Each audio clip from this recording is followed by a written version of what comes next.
హిమాలయ పర్వతాల కన్నా కూడా ప్రాచీనమైనటువంటి శిలలు ఇక్కడే ఉన్నాయి. అసలు ఈ భూమండలము ఏర్పడేటప్పుడు అగ్నితప్తమైనటువంటి శిలలతో చల్లారిన కొండ ఈ కొండయే అని నిర్ధారణ చేయబడినటువంటి క్షేత్రం. ఇప్పటికీ అరుణాచలంలో దేవాలయానికి పునర్నిర్మాణం చేస్తున్నప్పుడు కుంభాభిషేక సమయంలో అక్కడ ఒక సొరంగ మార్గం కనపడింది. భగవాన్ రమణులు చెప్తూ ఉండేవారు, ఆ సొరంగం అరుణాచలం కొండ మధ్య భాగంలోకి వెడుతుంది. పైకి కొండ కనపడుతుంది, ఈ మాంసనేత్రానికి ఒక కొండలా కనపడుతుంది. కానీ యథార్థమునకు అది ఒక జ్యోతి స్వరూపం, అదొక పెద్ద జ్యోతి. పట్టాభిరామన్ అని చెప్పి భారతదేశానికి ఆర్థిక శాఖ మంత్రి చేశారు. ఆయన తిరువణ్ణామలై వెడితే ఆయనకి అక్కడ ఉన్నటువంటి కొండలో పెద్ద జ్యోతి కనపడింది. ఇప్పటికీ అరుణాచల క్షేత్రంలో ఎందరో మహాపురుషులు దర్శనం చేశారు, ఎందరికో దర్శనాలు అయ్యాయి, ఎన్నో చోట్ల గ్రంథస్థం అయ్యాయి ఆ విషయాలు. సప్తర్షులు కూడా జ్యోతుల యొక్క స్వరూపాలతో వచ్చి అరుణాచల పర్వతంలోకి వెళ్లి పరమేశ్వరుణ్ణి సేవించి మళ్ళీ ఆకాశంలోకి జ్యోతుల రూపంలో వెళ్లి సప్తర్షి మండల ప్రవేశం చేస్తుంటే దర్శనం చేసిన వాళ్ళు ఎందరో ఉన్నారు. అంతటా నిండి నిబిడీకృతమైనటువంటి శివ చైతన్యము కంటికి కనపడేటట్టుగా అష్టమూర్తి తత్వంగా ప్రకాశిస్తూ ఉంటుంది. 8 రూపాలతో పరమశివుడు ప్రకాశిస్తూ ఉంటాడు. ఆ 8 రూపాలతో శివుణ్ణి మనం చూడగలం. ఆ 8 తప్ప 9వది నిజానికి ప్రపంచంలో లేదు. ఇంకా ఆ 8 శివుడై ఉంటాడు. అందుకే ఆయన యొక్క తత్వమంతా 8 అంకె మీదే నడుస్తూ ఉంటుంది. అష్టమూర్తి తత్వము అని శివ పూజ యందు కూడా శర్వ భవ ఉగ్ర రుద్ర భీమ పశుపతి మహాదేవ ఈశానములనేటటువంటి పేర్లతో పూజ చేస్తే ఆయన పూజ పూర్తయిపోయినట్టే. అటువంటి 8 రూపములుగా ఆ పరమశివుడు మన మాంసనేత్రమునకు కనపడేటట్టుగా ఉంటాడు అని. అందులో మొట్టమొదటిది ఈ పృథివి, ఈ భూమి అంతా కలిపి శివస్వరూపం. అది మాంసనేత్రమునకు దొరుకుతుంది, కనపడుతుంది పృథివి. అలాగే పంచభూతములలో ఆపస్, తేజో, వాయు, ఆకాశములు ఈ 5 కాక సూర్యచంద్రులు, జీవుడు, ఈ 8 కలిపి శివస్వరూపాలు. అందుకే ఇవి శివస్వరూపములు అని నిర్ధారణ చేయడం కోసమే ఈ 8 లింగస్వరూపములై ఉంటాయి. కంచిలో పృథివీలింగం, జంబుకేశ్వరంలో జలలింగం, అరుణాచలంలో అగ్నిలింగం, చిదంబరంలో ఆకాశలింగం, శ్రీకాళహస్తిలో వాయులింగం, కోణార్కలో సూర్యలింగం, సీతాకుండంలో చంద్రలింగం, ఖాట్మండులో యజమానలింగం. యజమానలింగం అంటే నేను అనుకునేటటువంటి యజమాని యొక్క స్వరూపం. ఈ 8 కూడా శివస్వరూపములే. అందుకే ఈ 8 పేర్లతో 8 శివలింగములు ఆవిర్భవించాయి. ఇందులో పంచభూతలింగములు అని పృథివి, ఆపస్తేజో, వాయు, ఆకాశములు ఈ 5 బ్రహ్మాండము తయారు చేయబడడానికి ప్రధానమైన ఉపకరణములై అవే పిండాండమునందు కూడా ఉంటాయి. బ్రహ్మాండ పిండాండములు ఉండేటటువంటివి ఈ 5 పృథివి, ఆపస్తేజో, వాయు, ఆకాశములే. ఇందులో మళ్ళీ నేను మీతో మనవి చేసినట్టుగా కంచిలోది పృథివీలింగం తెలుస్తుంది. ఎందుకనంటే మీరు కాంచీపురం వెళ్లి చూస్తే ఏకాంబరీశ్వరుడని పేరు కలిగినటువంటి పృథ్వీలింగానికి నీళ్లతో అభిషేకం లేదు. ఎందుకంటే నీటితో అభిషేకం చేస్తే కరిగిపోతుంది ఆ లింగం. అందుకని నీటితో అభిషేకం చెయ్యరు, ఒక్క మల్లె నూనెతో మాత్రమే దానికి అభిషేకం. కాబట్టి కంచిలో పృథివీలింగం తెలుస్తుంది. జంబుకేశ్వరంలో జలలింగం తెలుస్తుంది. శ్రీరంగం వెళ్ళిన వాళ్ళు ఆ పక్కనే తిరువాణక్కోయిల్ అంటారు వాళ్ళు. ఆ తిరువాణక్కోయిల్ వెడితే ఆ పరమేశ్వరుని యొక్క శివలింగం దగ్గర ఎప్పుడు నీరు ఊరుతూ ఉంటుంది. అది ఎవరి మీద ప్రోక్షించరు, ఆ నీళ్లు తీసి పోసేస్తూ ఉంటారు పక్కన. అలా నీరు ఊరుతూ ఉంటుంది కాబట్టి ఆయన జలలింగం, ఆయన నీటి స్వరూపముతో ఉంటాడు అని. శ్రీకాళహస్తిలో వాయులింగం, వాయువుని చూడడం ఎలా? వాయువుని చూడడం కుదరదు. కానీ వాయువు శివుడై ఉన్నాడని గుర్తు ఏమిటంటే శ్రీకాళహస్తిలో శివలింగానికి ఎదురుగుండా ఒక దీపం ఒకటి ఉంటుంది. ఆ దీపం ఎప్పుడు ఇలా కదులుతూ ఉంటుంది. ఒకప్పుడు విదేశీయులు పరీక్ష చేశారు, తలుపులన్నీ వేసేస్తే దీపాలు ఆరిపోతాయి కదా, ఏదో ఆక్సిజన్ లేకపోతే అని తలుపులన్నీ వేసేసి ప్రయత్నం చేశారు. అన్ని దీపాలు నిధనమైపోయాయి. ఆ ఒక్క దీపం మాత్రం గాలి లేకపోయినా కదులుతూ నిలబడింది. ఆ కదిలేటటువంటిది గాలికి కదులుతూ ఉంటుంది. ఆ గాలి కదులుతూ దీపం వెలగడమే వాయులింగం. యథార్థంగా ఎదురుగుండా కంటికి కనపడే లింగస్వరూపంతో పాటుగా అన్వయం చేసుకుని చూడవలసినటువంటి లింగస్వరూపం గాలికి కదిలేటటువంటి ఆ దీపం, అందుకని అది వాయులింగం. ఇక కంచిలో పృథివీలింగం, జంబుకేశ్వరంలో జలలింగం, అరుణాచలంలో అగ్నిలింగం, చిదంబరంలో ఆకాశలింగం, శ్రీకాళహస్తిలో వాయులింగం. చిదంబరంలో ఆకాశలింగం. చిదంబరంలో ఆకాశలింగం తలుపు తీసి చూపిస్తారు, మారేడు చాలా దండలు వేసి ఉంటాయి. ఆ వెనక శివలింగం ఏమి ఉండదు, గోడ ఉంటుంది. ఏమిటంటే అక్కడ ఏం శివలింగం లేదు కదా అంటే అదే చిదంబర రహస్యం అండి అంటారు. అంటే అంతటా నిండిపోయిన ఆకాశ స్వరూపుడే అక్కడ ఉన్నాడు అని. ఇక అరుణాచలంలో అగ్నిలింగం. ఇప్పుడు కంచి అంటే పృథి ఉంది, శ్రీకాళహస్తి అంటే వాయువు తెలుస్తోంది, జంబుకేశ్వరంలో జలలింగం అంటే నీటి దగ్గర శివలింగం దగ్గర నీరు ఊరుతోంది. సరే, చిదంబరంలో ఆకాశలింగం అంటే అంతటా నిండినటువంటి ఆకాశమే అక్కడ ఉన్నది తెలుస్తోంది. కానీ అరుణాచలంలో అగ్నిలింగం అంటే అక్కడ అగ్ని ఏది? మీరు అరుణాచలం శివాలయంలోకి వెడితే మీకు అక్కడ అగ్ని ఏమైనా కనపడుతుందా? ఒక పెద్ద జ్యోతి స్వరూపాన్ని అక్కడ ఉంచి, లేదా ఒక పెద్ద నెగడుల ఒక మంట మండుతుంటే అదేనండి శివలింగం అక్కడ అని ఎవరైనా చెప్తారా? చెప్పరు. మామూలుగా శివలింగమే ఉంటుంది. మామూలు శివలింగమే ఉన్నప్పుడు అరుణాచలంలో ఉండేటటువంటి శివలింగం అగ్నిలింగం ఎలా అవుతుంది? అరుణాచలమునందు అగ్నిలింగం ఉన్నది అని ఎందుచేత చెప్పబడింది అంటే, మీరు బయట ఎంత చల్లగా ఉండనివ్వండి, అరుణాచలం దేవాలయంలోకి వెళ్ళి కూర్చుంటే ఒళ్ళు చెమటలు పోస్తుంది, అంత వేడిగా ఉంటుంది. ఆ వేడి నిజంగా అగ్నిహోత్ర స్వరూపంతో ఉంటే మనం తట్టుకోలేమని ఆ వేడి రూపంలో ప్రకాశిస్తూ ఉంటాడు ఆయన. కాదు కాదు, అసలు యథార్థం ఏమంటే అది జ్ఞానాగ్ని. ఆ జ్ఞానాగ్ని ఎవరికి కలుగుతుందో వాళ్ళ కర్మలు దగ్ధమవుతాయి. జ్ఞానాగ్ని దగ్ధ కర్మాణం అంటాడు భగవద్గీతలో గీతాచార్యుడు. ఆ జ్ఞానాగ్ని వలన మళ్లీ పుట్టవలసినటువంటి అవసరం లేకుండా పాపములన్నీ కూడా కాలిపోతాయి సంచితముతో కలిపి. అంత గొప్ప జ్ఞానస్వరూపమే రాశీభూతమై లింగస్వరూపాన్ని దాల్చింది. అందుకే దాన్ని జ్ఞానస్వరూపమైనటువంటి అగ్నిలింగం. అందుకే అరుణాచలంలో ఉండేటటువంటి శివలింగము భౌతికమైనటువంటి అగ్నికి ప్రతీక, జ్ఞానాగ్నికి ప్రతీక. ఆ శివలింగం ఎలా వచ్చింది అని అడిగారు. ఆ శివలింగం ఎలా వచ్చింది, ఎందుకు వచ్చింది అన్న దాని మీద చాలా విశేషమైనటువంటి వ్యాఖ్యానం చేశారు. ఒకానొకప్పుడు బ్రహ్మ విష్ణువులిద్దరికీ కూడా కలహం ఏర్పడింది. దేనికి కలహం అంటే ఎవరు ఎవరికన్నా గొప్పవారు అన్న విషయం మీద. ఎవరు ఎవరికన్నా గొప్పవారు అంటే ఎవరు ఏ పని చేస్తూ ఉంటారు అన్నది చూడవలసి ఉంటుంది కదా. సృష్టికర్త బ్రహ్మగారు, స్థితికర్త శ్రీ మహావిష్ణువు.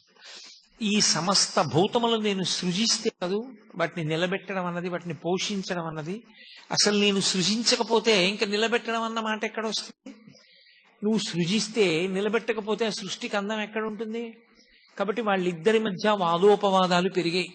అయితే ఇక్కడ ఒక అనుమానం వస్తుంది. 4 వేదములను 4 ముఖములతో చెప్పగలిగిన వాడు సరస్వతీదేవి యొక్క భర్త, ఇంతటి సృష్టికర్త, లోకానికి పితామహుడు, మహానుభావుడైనటువంటి బ్రహ్మగారికి ఇలాంటి అజ్ఞానం పట్టుకుని లోకాలన్నింటినీ దక్షతతో నిర్వహించగలిగినటువంటి వాడు, స్థితికారుడు, ఎందరో రాక్షసులను దునుమాడినవాడు, దశావతారములను స్వీకరించగలిగిన వాడు, అటువంటి శ్రీ మహావిష్ణువు ఇటువంటి అజ్ఞానానికి వశుడై వాళ్ళు కూడా అహంకారంతో అలా కలహించుకుంటే ఇంకా వారు ఒక్కొక్కసారి అలా బుద్ధి పతనమవుతుంది అని అనవలసి వస్తే అంతటి పూజనీయమైన స్థానములను ఎలా అలంకరిస్తారనేటటువంటి ప్రశ్న ఒకటి ఉత్పన్నమవుతుంది. కానీ మీరు ఒక్క విషయాన్ని బాగా గమనించవలసి ఉంటుంది. మాయా అని ఒక మాట ఉంటుంది. ఆ మాయకి అందరూ వశులవుతారు. శివమాయా మోహితులైన నాడు బ్రహ్మగారు విష్ణువు కూడా శివమాయకు వశులైతే వారి యొక్క బుద్ధి యందు కూడా ఒక మేఘం కమ్మినట్టుగా కమ్ముతుంది, అంతేగాని అది శాశ్వతమైనటువంటి వైక్లభ్యము కాదు. ఆ శివమాయా మోహితులయ్యారు వాళ్ళు. ఆ శివమాయా మోహితులయ్యారన్న మాటని శివమహాపురాణంలో వ్యాసుడు ఎన్ని మార్లో ప్రయోగిస్తాడు. కాబట్టి వారి మధ్య అహంకార భేదం వచ్చింది, కలహం ఉత్పన్నమైంది, ఇద్దరూ దెబ్బలాడుకుంటున్నారు. ఇప్పుడు అసలు వాళ్ళు ఏ మాయ చేత అలా అయిపోయారో ఆ మాయాస్వరూపము వాళ్ళకి ద్యోతకము కావాలని పరమశివుడు ఒక పెద్ద జ్యోతి స్తంభంగా వెలిశాడు వాళ్ళ మధ్యలో. అది కంటితో చూస్తే పై వరకు వెలుగుతోంది, కిందకి చూస్తే భూమి లోపల ఎక్కడుందో తెలియదు. ఒక పెద్ద స్తంభం. ఆ స్తంభం ఏమిటి? ఏదో లోహంతో చేసిన స్తంభం కాదు, అది జ్యోతి స్వరూపం. అందుకే జ్యోతిర్లింగము అన్న మాట వచ్చింది. జ్యోతిర్లింగము అన్న మాటకు అర్థం అక్కడ ఏదో జ్యోతి ఉంటుంది లేకపోతే దీపం వెలుగుతూ ఉంటుంది అని కాదు దాని అర్థం.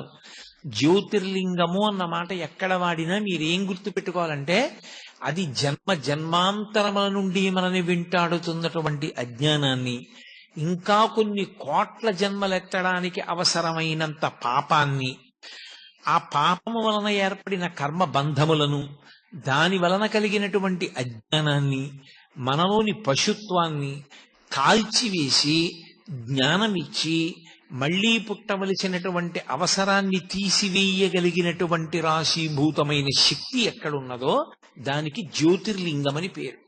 ఎందుచేత? జ్యోతి అంటే దీపం. దీపం ఎక్కడుందో అక్కడ చీకటి ఉండదు. చీకటి లేకపోతే ఉన్న వస్తువు ఉన్నట్లుగా కనపడుతుంది.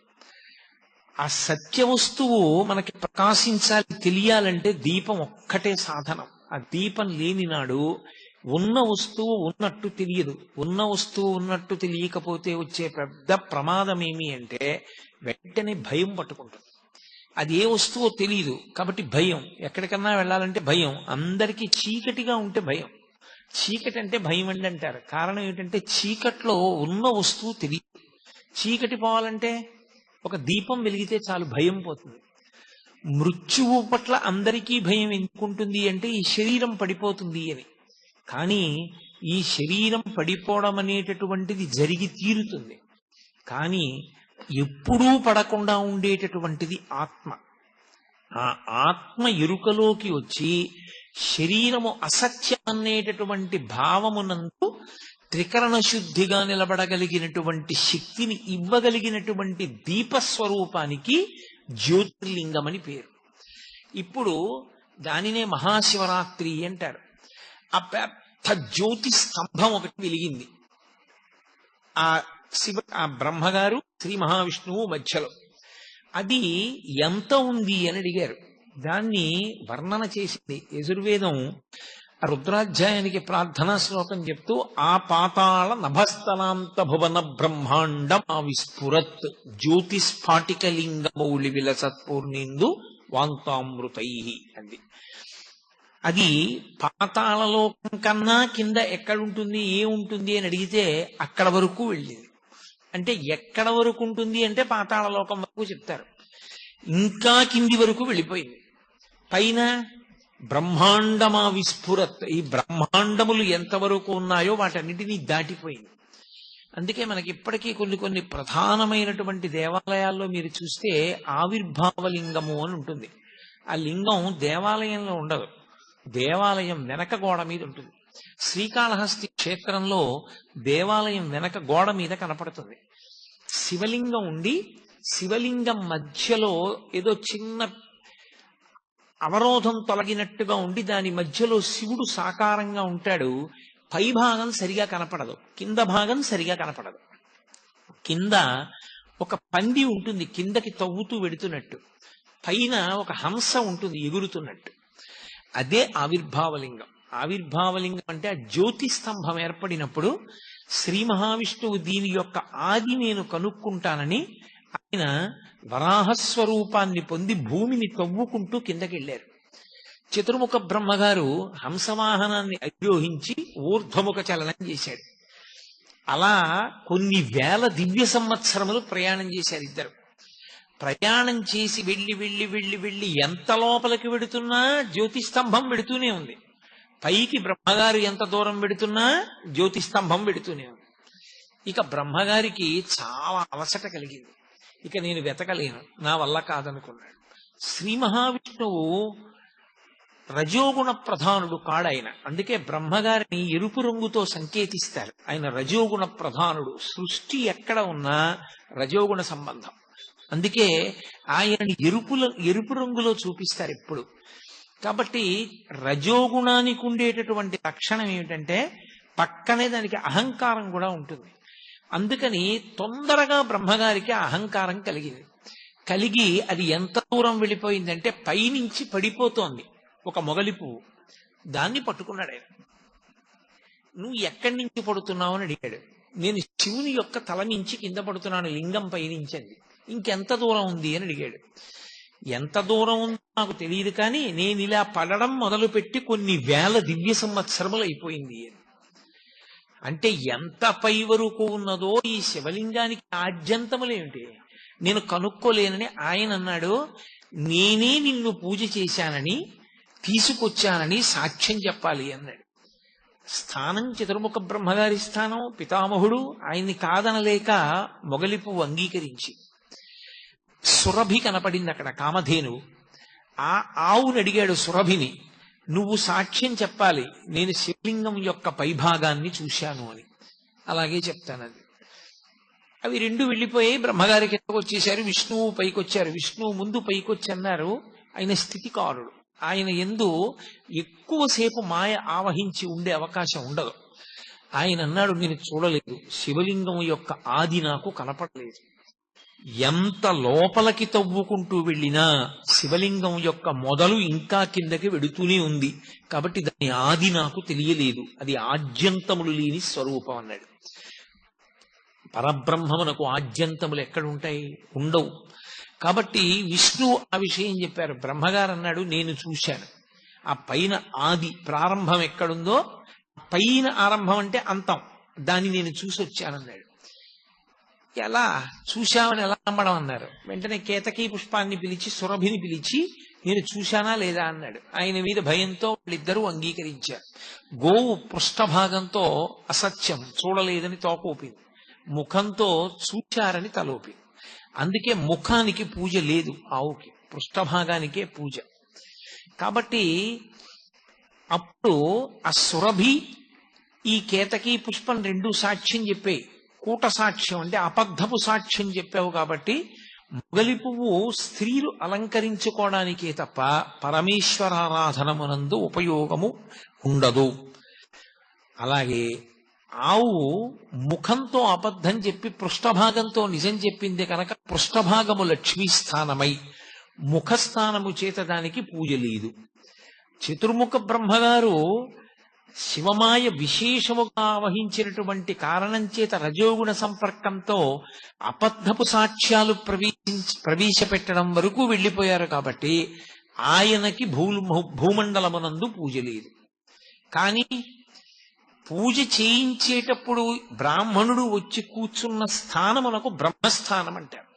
అందుకే నీకు పూజ బాగా తెలిసి ఉన్నా బ్రహ్మస్థానం సరిగా పూజ చేయించకపోయినా దాన్ని తప్పు పట్టకూడదన్నారు. ఎందుకనంటే అది బ్రహ్మస్థానం. ఆ వ్యక్తి అక్కడ కూర్చుని పూజ చేయిస్తే ఆ పూజ పరిపూర్ణమైపోతుంది నీ భక్తి చేత. నువ్వు భక్తిగా చేస్తే ఆ పూజ పూర్తవుతుంది. చేయించని దోషం ఏమైనా ఉంటే ఆయనకి ఎడుతుంది. నువ్వు బ్రహ్మగారిని చూడాలి. అందుకే ఉత్సవాలు బ్రహ్మగారి పేరు మీద నడుస్తాయి. బ్రహ్మోత్సవము అంటారు. బ్రహ్మగారే వచ్చి ఉత్సవం చేస్తారు. బ్రహ్మస్థానము పూజ చేసేటప్పుడు అందరిలోకి ఋత్విక్కుల్లో అగ్రగణ్యుడైనటువంటి వ్యక్తిని బ్రహ్మస్థానంలో కూర్చోపెడతారు.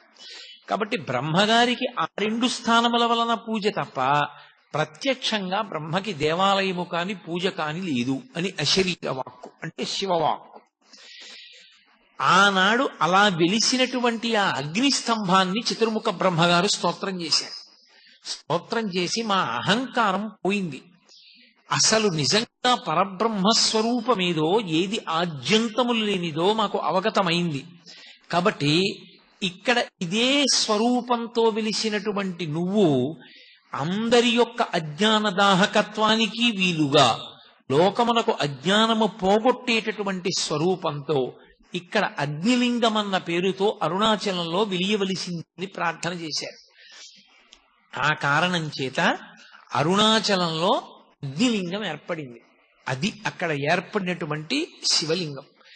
అరుణాచలంలో ఉండేటటువంటి శివలింగానికి అరుణాచల క్షేత్రానికి ఒక ప్రత్యేకమైనటువంటి లక్షణం ఉంది.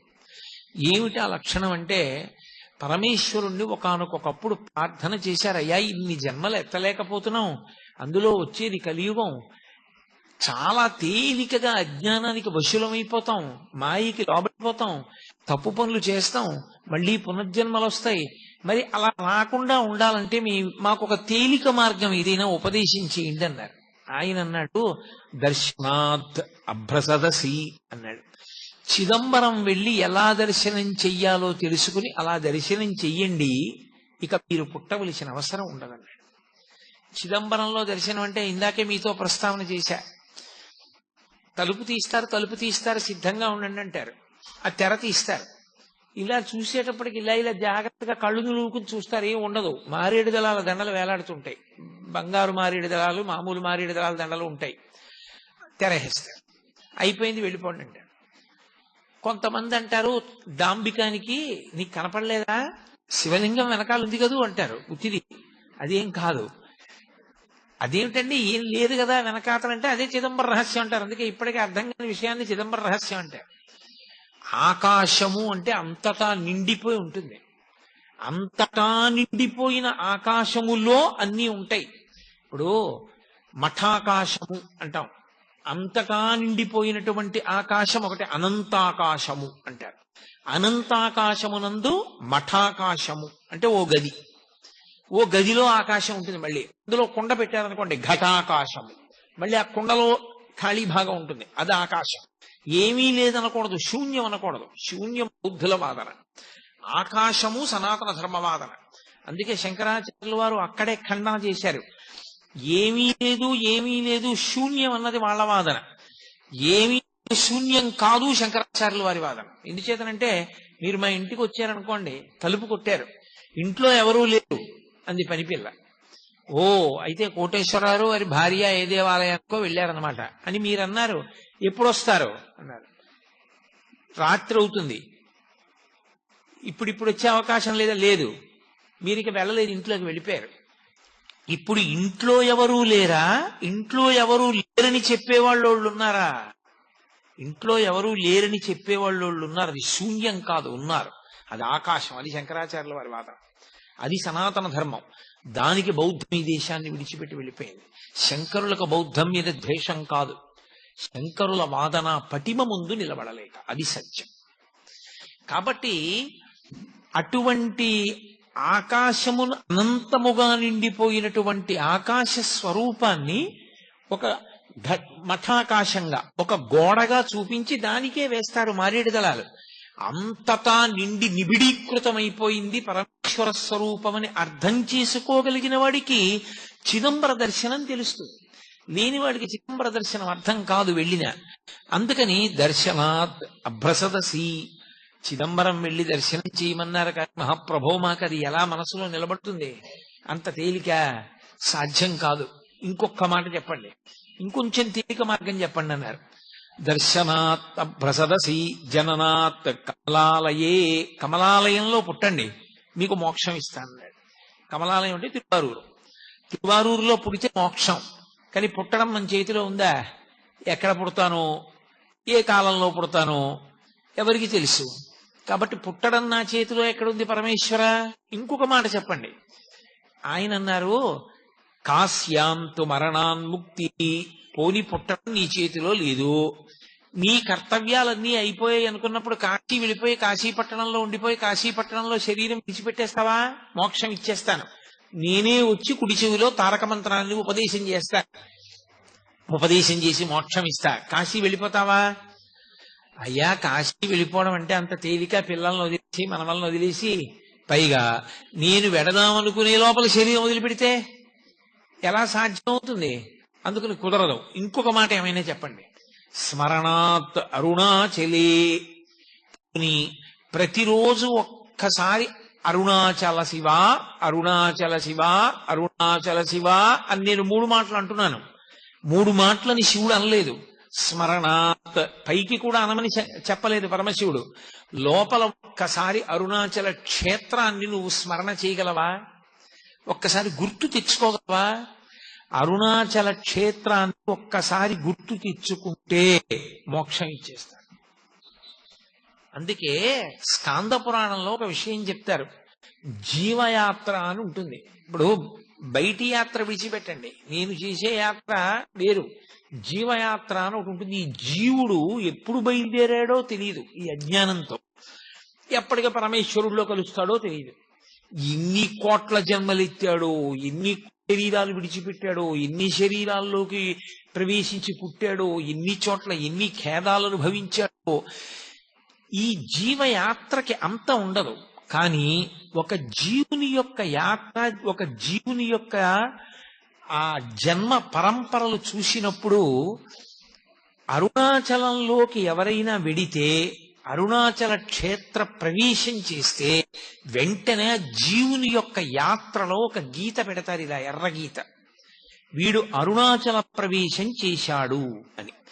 అరుణాచల ప్రవేశం కాని చేశాడా, ఆ జీవుని యొక్క యాత్రలో ఒక విశేషమైనటువంటి మలుపు తిరిగింది అని గుర్తు. అందుకే అరుణాచలానికి వెళ్ళడం కానీ, అరుణాచల యాత్ర కానీ, అరుణాచల పట్టణంలోకి ప్రవేశించడం కానీ, అరుణాచలేశ్వరుణ్ణి దర్శనం చేయడం కానీ అంత తేలికైన విషయాలు కావు. ఒక్క కారణం చేత మాత్రమే ప్రవేశించగలరు అని చెప్పారు. ఏవా కారణములు అంటే, నీకు ఏమీ తెలియదు, నీకు ఏమీ చేత కాదు అన్న భావనతోటి, వినయంతో బయలుదేరితే అరుణాచల ప్రవేశం సాధించగలరు.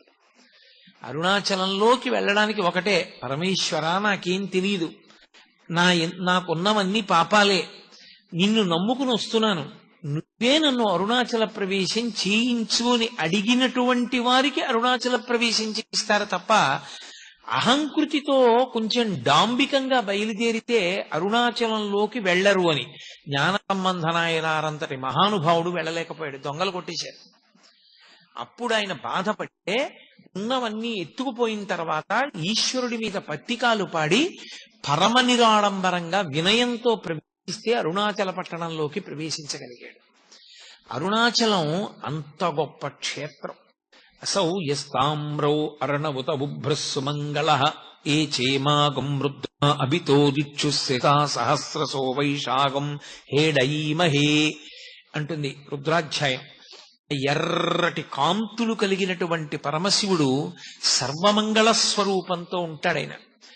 ఉండి అన్ని ప్రాణులకు కూడా విశేషమైనటువంటి ఉపకారం చేస్తూ ఉంటాడు. అంత గొప్పగా పరమశివుడు వెలిసినటువంటి క్షేత్రం అరుణాచలం. మనం ఎక్కడికైనా శైవ క్షేత్రానికి వెడితే ఆ శివాలయంలో ఉండేటటువంటి శివలింగం ఏదుంటుందో దాన్ని మాత్రమే ప్రధానమైన శివస్వరూపంగా భావన చేస్తాం. ఉదాహరణకి మీరు కంచి వెళ్ళారనుకోండి, ఏకాంబరీశ్వరలింగము అని ఆ కాంచీపురంలో ఉండేటటువంటి పృథివీలింగమే గొప్పది. ఆ పృథివీలింగ దర్శనం ప్రధానంగా చేస్తాం. మిగిలినవన్నీ కూడా పరివార దేవతలు, ఇతరమైనటువంటి లింగాలు ఉంటాయి శివాలయంలో.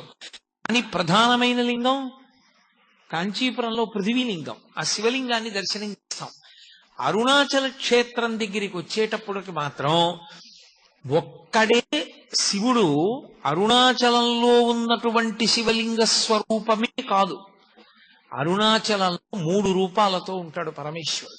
ఒకటి, అరుణాచలంలో ఉన్నటువంటి దేవాలయం లోపల ఉన్నటువంటి శివలింగ స్వరూపం ఒకటి, అది ప్రధానమైన లింగ స్వరూపం. 2, అరుణాచలం కొండంతా కలిపి శివస్వరూపం, అది అగ్నిస్వరూపం. అందుకే కృతయుగంలో అది అగ్నిస్వరూపంగా ఒక పెద్ద జ్యోతిస్సుగా వెలుగుతుండేదిట. అదే త్రేతాయుగం దగ్గరికి వచ్చేటప్పటికీ మణులతో కూడినటువంటి శివలింగమైంది. అదే ద్వాపర యుగంలోకి వచ్చేటప్పటికి పెద్ద స్వర్ణలింగమైంది. కలియుగంలోకి వచ్చేటప్పటికి మరకత లింగమైంది.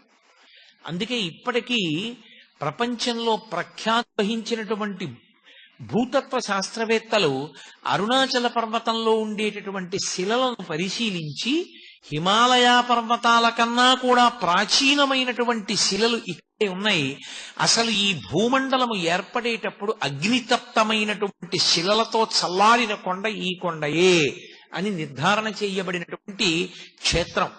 ఇప్పటికీ అరుణాచలంలో దేవాలయానికి పునర్నిర్మాణం చేస్తున్నప్పుడు కుంభాభిషేక సమయంలో అక్కడ ఒక సొరంగ మార్గం కనపడింది. భగవాన్ రమణులు చెప్తూ ఉండేవారు, ఆ సొరంగం అరుణాచలం కొండ మధ్య భాగంలోకి వెడుతుంది. పైకి కొండ కనపడుతుంది, ఈ మాంసనేత్రానికి ఒక కొండలా కనపడుతుంది, కానీ యథార్థమునకు అది ఒక జ్యోతి స్వరూపం, అదొక పెద్ద జ్యోతి.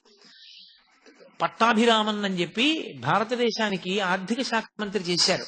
ఆయన తిరువణ్ణామలై వెడితే ఆయనకి అక్కడ ఉన్నటువంటి కొండలో పెద్ద జ్యోతి కనపడింది. ఇప్పటికీ అరుణాచల క్షేత్రంలో ఎందరో మహాపురుషులు దర్శనం చేశారు, ఎందరికో దర్శనాలు అయ్యాయి, ఎన్నో చోట్ల గ్రంథస్థం అయ్యాయి ఆ విషయాలు.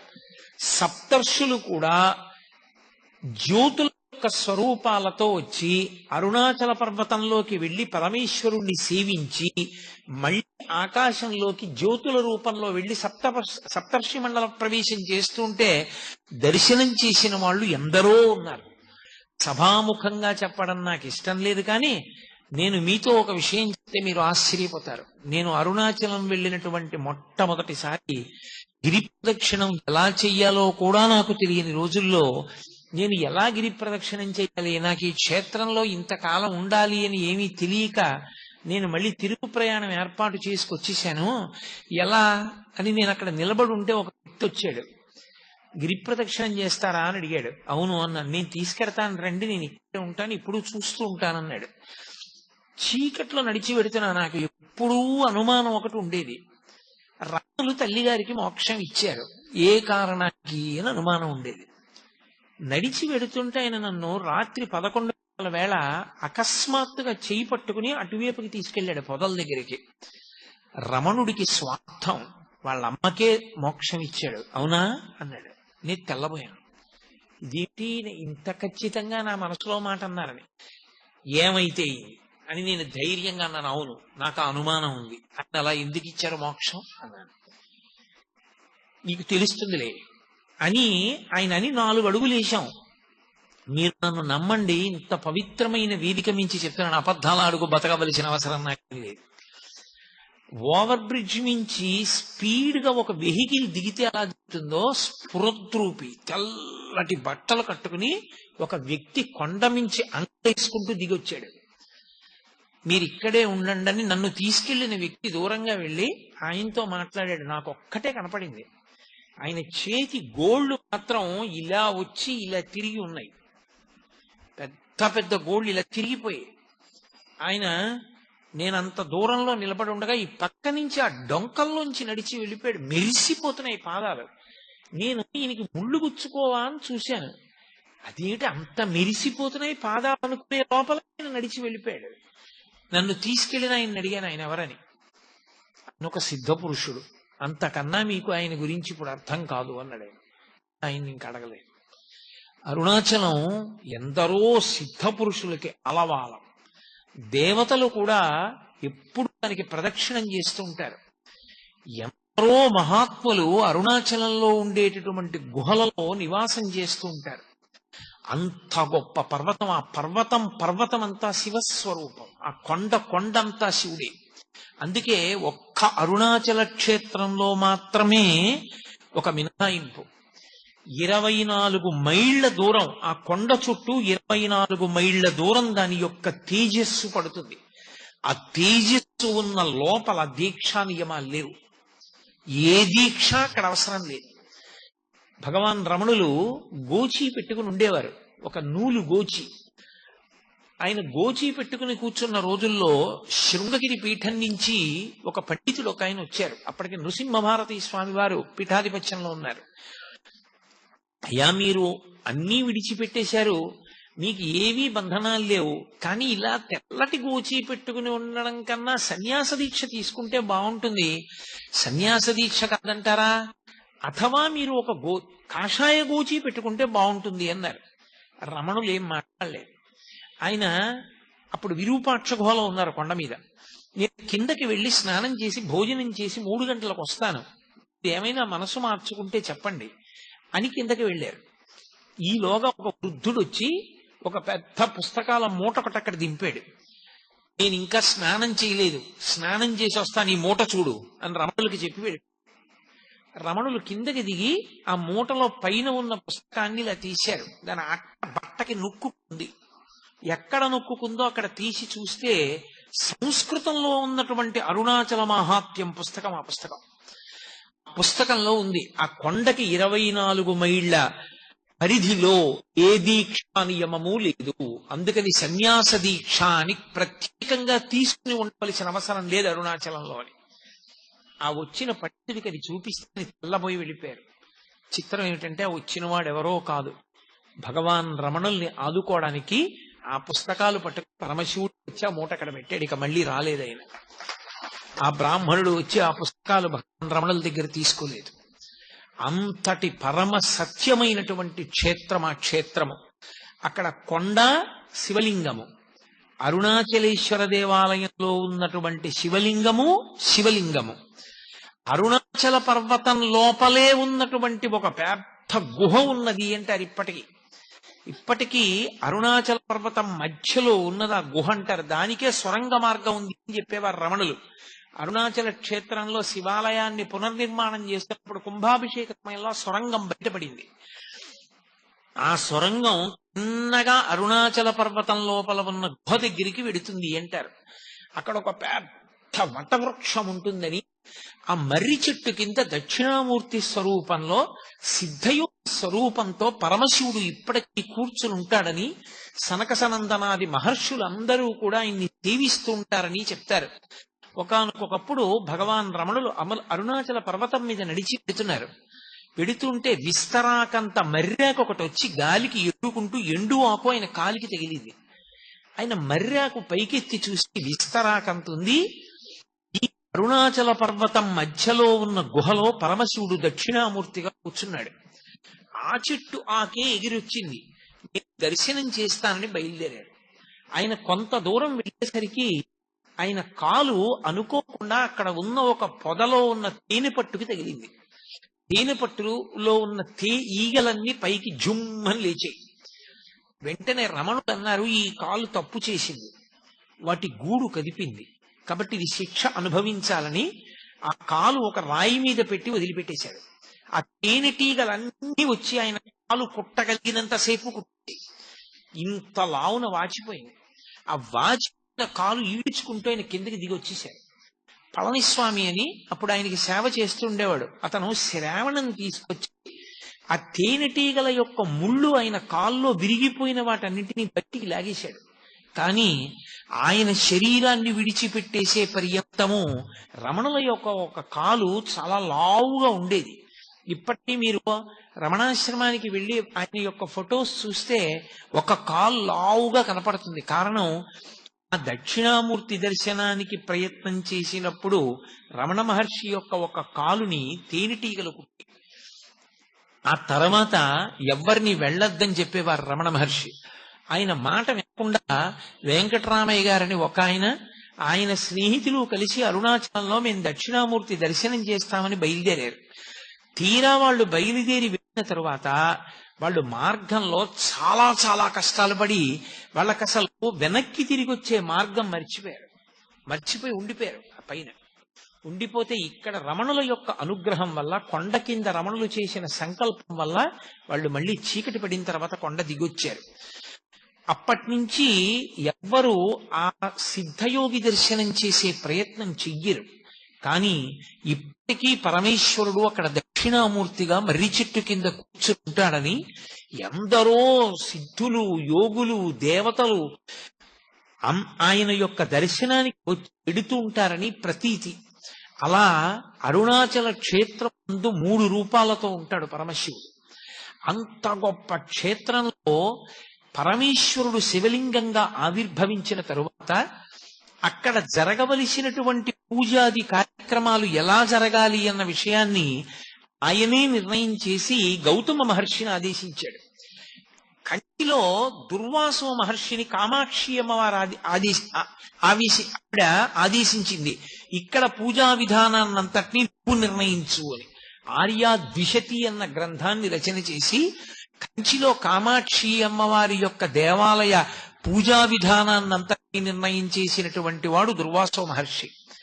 అరుణాచలంలో ఏ ఏ సేవలు జరగాలి, ఏ ఏ దేవాలయాలు ఉండాలి, ఏ ఏ పూజలు ఎలా చెయ్యాలి అని నిర్ణయం చేసిన వాడు పరమశివ భక్తి తత్పరుడైనటువంటి గౌతమ మహర్షి.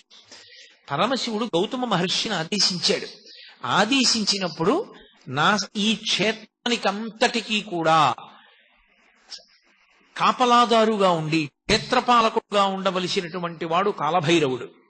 ఈ క్షేత్రానికి స్థలవృక్షం ఇప్ప చెట్టు. ఇప్ప చెట్టు స్థలవృక్షంగా ఉంటుంది. ఇప్పటికీ లోపల ఇప్ప చెట్టు ఉంది. తలనీలాలు దాని కిందే తీస్తూ ఉంటారు. ఇప్ప చెట్టు ఉంటుంది.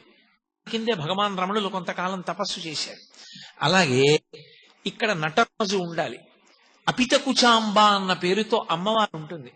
అలాగే విఘ్నేశ్వరుడు ఉంటాడు, సుబ్రహ్మణ్యుడు ఉంటాడు, పాతాళలింగం ఉంటుంది. ఇవన్నీ నిర్ణయం చేసినటువంటి వాడు పరమశివుడే. అక్కడ ఏ ఏ సేవలు జరగాలో, ఏ ఏ పూజలు జరగాలో నిర్ణయం చేసిన వాడు పరమశివుడే. అందుకే అరుణాచల క్షేత్రంలో 3 ఉత్సవాలు జరుగుతాయి. అందులో 2 ఉత్సవాలు చాలా పెద్ద పెద్ద ఉత్సవాలు. ఒక ఉత్సవం ఒక స్థాయిలో జరుగుతుంది. అది మనకి వలైకాపు మంటపము అని ఉంటుంది లోపల. ఆ మంటపంలో అమ్మవారిని తీసుకొచ్చి కూర్చోపెట్టి గాజులు సమర్పణం చేస్తారు అమ్మవారికి. అమ్మవారి గాజులు సమర్పణం చేసేటటువంటి ఉత్సవం ఒకటి. మిగిలిన 2 పెద్ద ఉత్సవాలు, ఒకటి కార్తీక మాసంలో జరిగేటటువంటి దీపోత్సవం, కార్తీక పౌర్ణమి పెట్టేటటువంటి దీపం.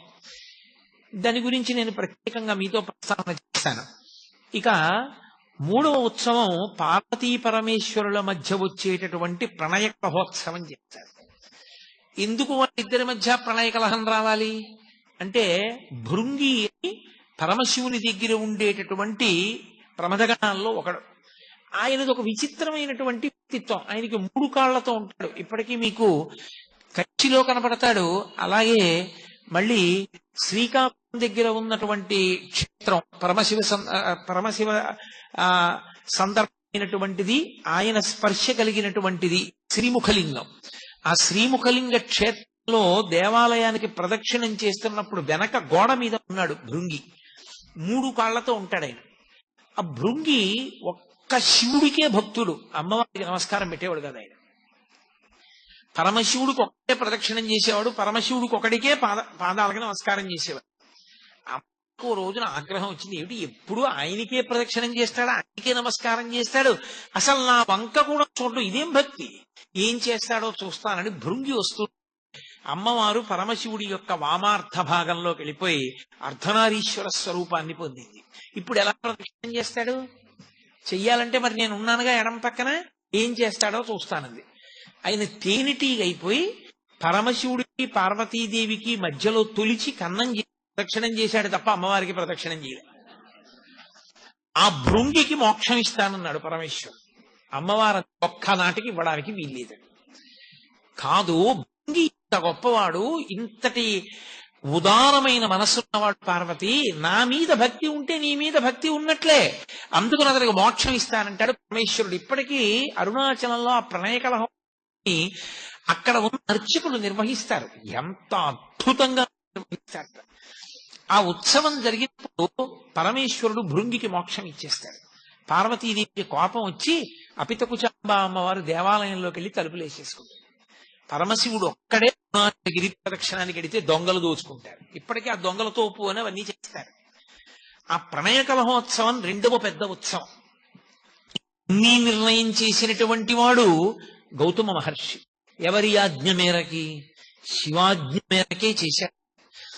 అటువంటి అరుణాచల క్షేత్రంలో ఆ దేవాలయ ప్రాంగణం అత్యద్భుతమైనటువంటి ప్రాంగణం. బహుశః దక్షిణ భారతదేశం మొత్తం మీద ఏ దేవాలయంలోనూ కూడా అంత పెద్ద గోపురాలు మీకు ఎక్కడా కనపడవు. అంతంత పెద్ద పెద్ద గోపురాలు. ప్రత్యేకించి అరుణాచల క్షేత్రంలో తూర్పు గోపురం శ్రీకృష్ణదేవరాయల వారు కట్టించారు.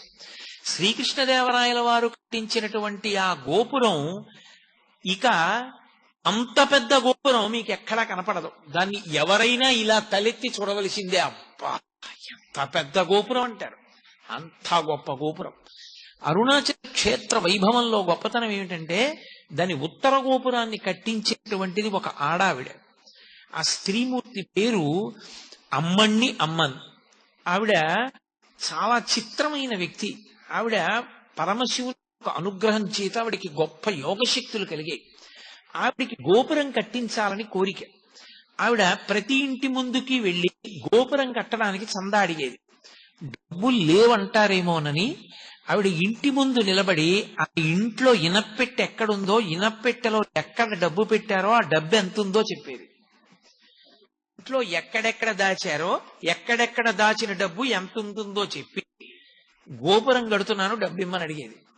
అడిగిపోయి పట్టుకెళ్లి డబ్బు ఉండేవారు. ఆవిడ తన యోగశక్తి చేత ఇళ్ల ముందు నిలబడి ఇంటి లోపల ఉన్న పెట్లలో డబ్బు ఎంతుందో చెప్పి వసూలు చేసిన డబ్బుతో ఉత్తర గోపురాన్ని కట్టింది. అలాగే అక్కడ ఒక గోపురాన్ని భళ్ళాల మహారాజు కట్టాడు. భళ్ళాల మహారాజు అపారమైనటువంటి శివభక్తుడు. ఆయనకి 2 భార్యలు. ఆయన విభూతి పుండ్రాలు పెట్టుకుని బొట్టు పెట్టుకుని ఏ శివభక్తుడైనా జంగమదేవరైనా సరే కోరినది ఇచ్చేస్తుండేవాడు.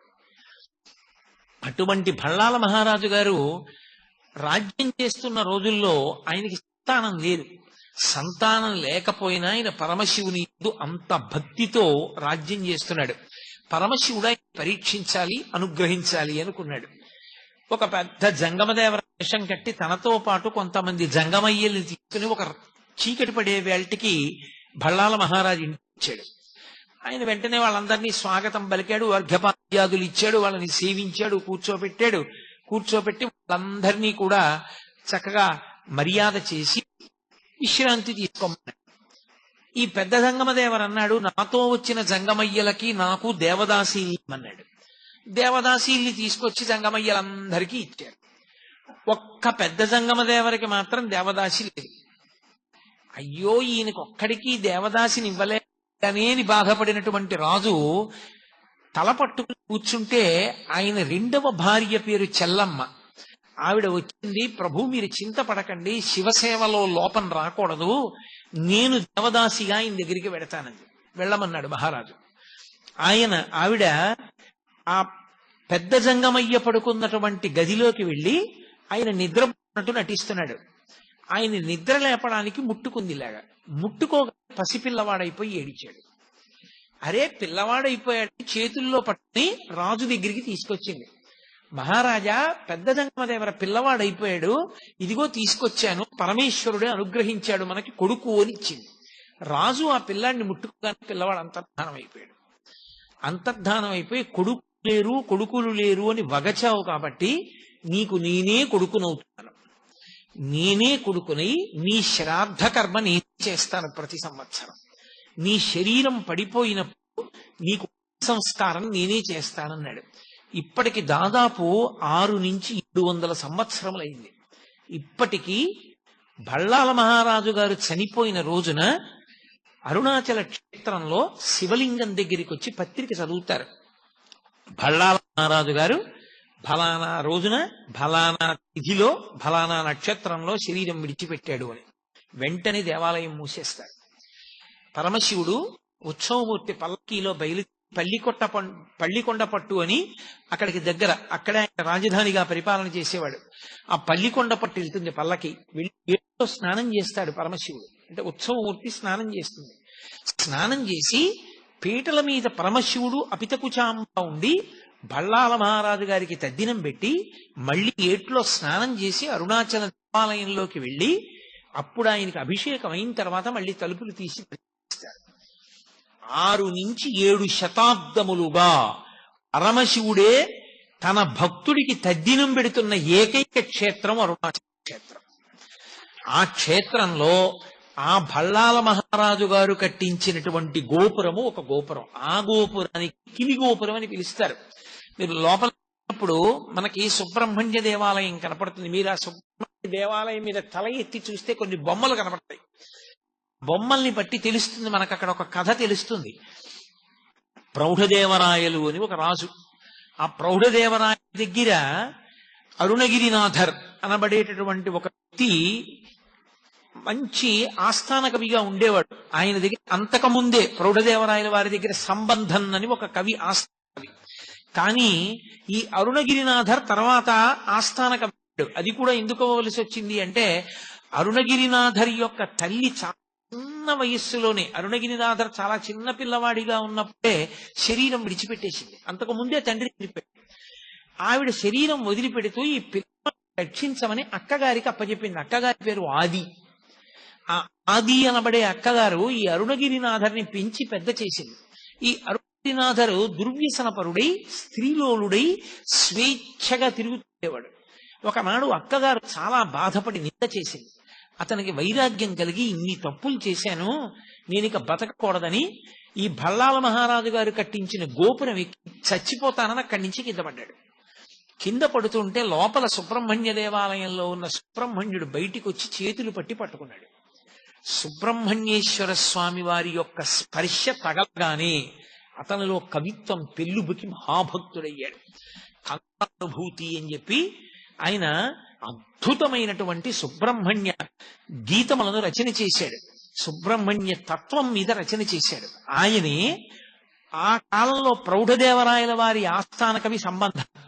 అరుణగిరినాథర్ యొక్క గొప్పతనాన్ని తెలుసుకుని రాజు ఆ ఆస్థాన కవి సంబంధాన్ని తీసి అరుణగిరినాథర్కి ఆస్థాన కవి పదవినిచ్చాడు. ఈయన ఆస్థాన కవి ఉంటూ సుబ్రహ్మణ్యుణ్ణి సేవించాలనేటటువంటి తాపత్రయంతో తెచ్చిన పువ్వులతో సంతోషపడక పరకాయ ప్రవేశ విద్య తెచ్చుకుని తన శరీరాన్ని అరుణాచల దేవాలయంలో ఒక మూల ఎవరికీ కనపడకుండా విడిచిపెట్టి చిలుకలోకి ప్రవేశించి పక్కన ఉన్నటువంటి వనాల్లో వెళ్లి పారిజాత పుష్పాలు వచ్చి సుబ్రహ్మణ్యుణ్ణి సేవిస్తుండేవాడు. ఇది పెట్టాడు సంబంధం. తను శరీరాన్ని వదిలి చిలుక శరీరంలోకి వెడుతూ ఉంటాడు. నా ఆస్థాన పదవి ఇతని వల్లే పోయింది, ఇతనికి మళ్ళీ శరీరం లేకుండా చెయ్యాలని ఆ అరుణగిరినాథర్ శరీరాన్ని విడిచిపెట్టి చిలుక శరీరంలోకి ప్రవేశించగానే ఆ అరుణగిరినాథర్ యొక్క శరీరాన్ని కాల్చేశాడు. ఆయనకి శరీరం లేదు. లేకపోవడం వల్ల చిలుక రూపంలోనే ఆ గోపురంలో కూర్చొని సుబ్రహ్మణ్యేశ్వర స్వామి వారి మీద ఇప్పటికీ పాటలు పాడతాడు. ఆయన చిలుక రూపంలో పాట పాడే గోపురం కాబట్టి ఆ గోపురానికి కిలిగోపురం అని పేరు. అందుకని కిలిగోపురం అని పిలుస్తారు దాన్ని. ఇప్పటికీ చిలుక బొమ్మ ఉంటుంది దాని మీద. కాబట్టి దానికి కారణం ఆ పాతాళలింగం కింద ఒక సిద్ధుడి సమాధి ఉంది.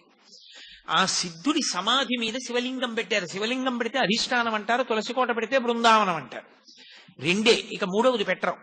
కాబట్టి అక్కడ శివలింగం పెట్టారు అధిష్టానం, అది పాతాళలింగం. అది లోపలికి గుహలో ఉంటుంది కాబట్టి పాతాళలింగం అంటారు. పైన మంటపం ఉంటుంది.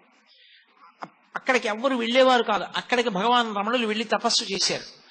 ఆ పాతాళలింగం, అక్కడ ఉండేటటువంటి నటరాజస్వామి దేవాలయం, అక్కడ ఉండేటటువంటి సిద్ధిప్రదాయకుడైనటువంటి విఘ్నేశ్వరుడు, సుబ్రహ్మణ్యుడు, ఇప్పటికీ తిరుమలాంబాదేవి సముద్రము అని అక్కడి నుంచి కాలువ గుండా నీరు తీసుకొచ్చి అరుణాచల క్షేత్రం లోపల పశ్చిమ దిక్కుగా ఉండేటటువంటి సరోవరానికి శివగంగా అని పేరు.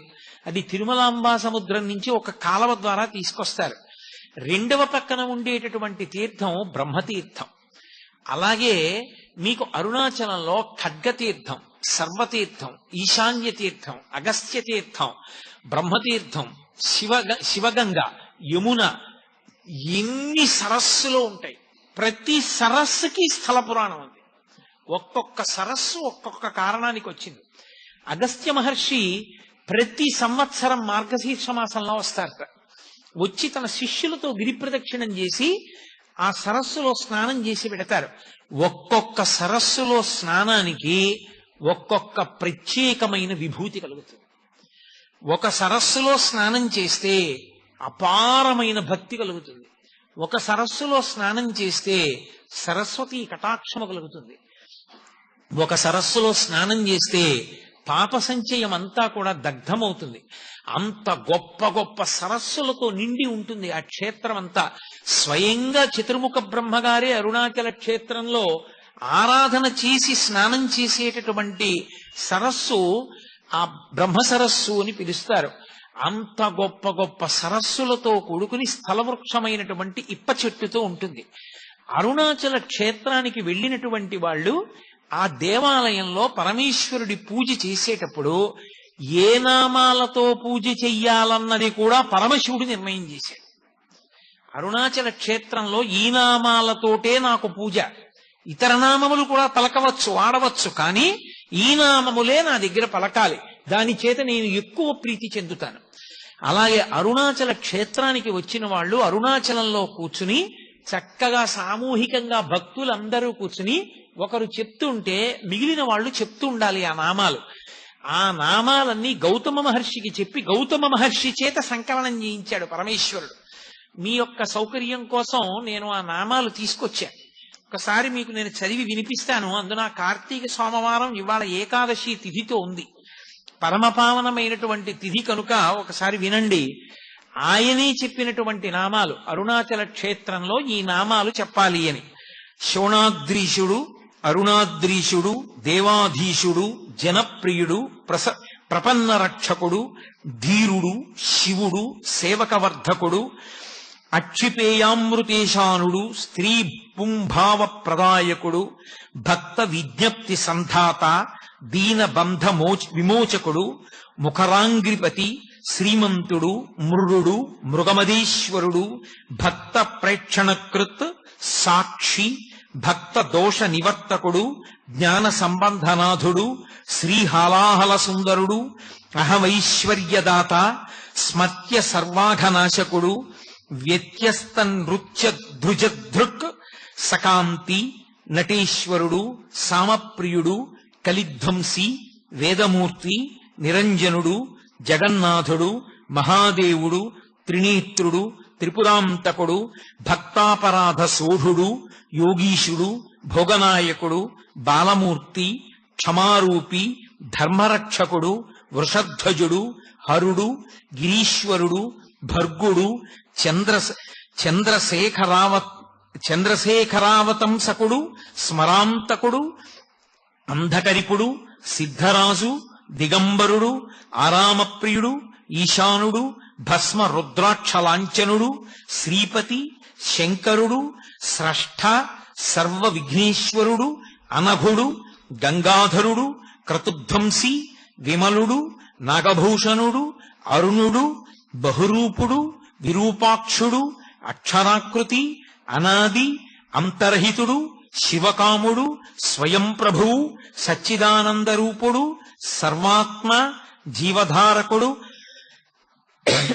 స్త్రీ సంగవామ సుభగుడు, విధి విహిత సుందరుడు, జ్ఞానప్రదుడు, ముక్తిదాత, భక్త వాంఛితదాయకుడు, ఆశ్చర్య వైభవుడు, కామి, నిరవధ్యుడు, నిధిప్రదుడు, శూలి, పశుపతి, శంభుడు, స్వయంభువుడు, గిరీశుడు, మృడు.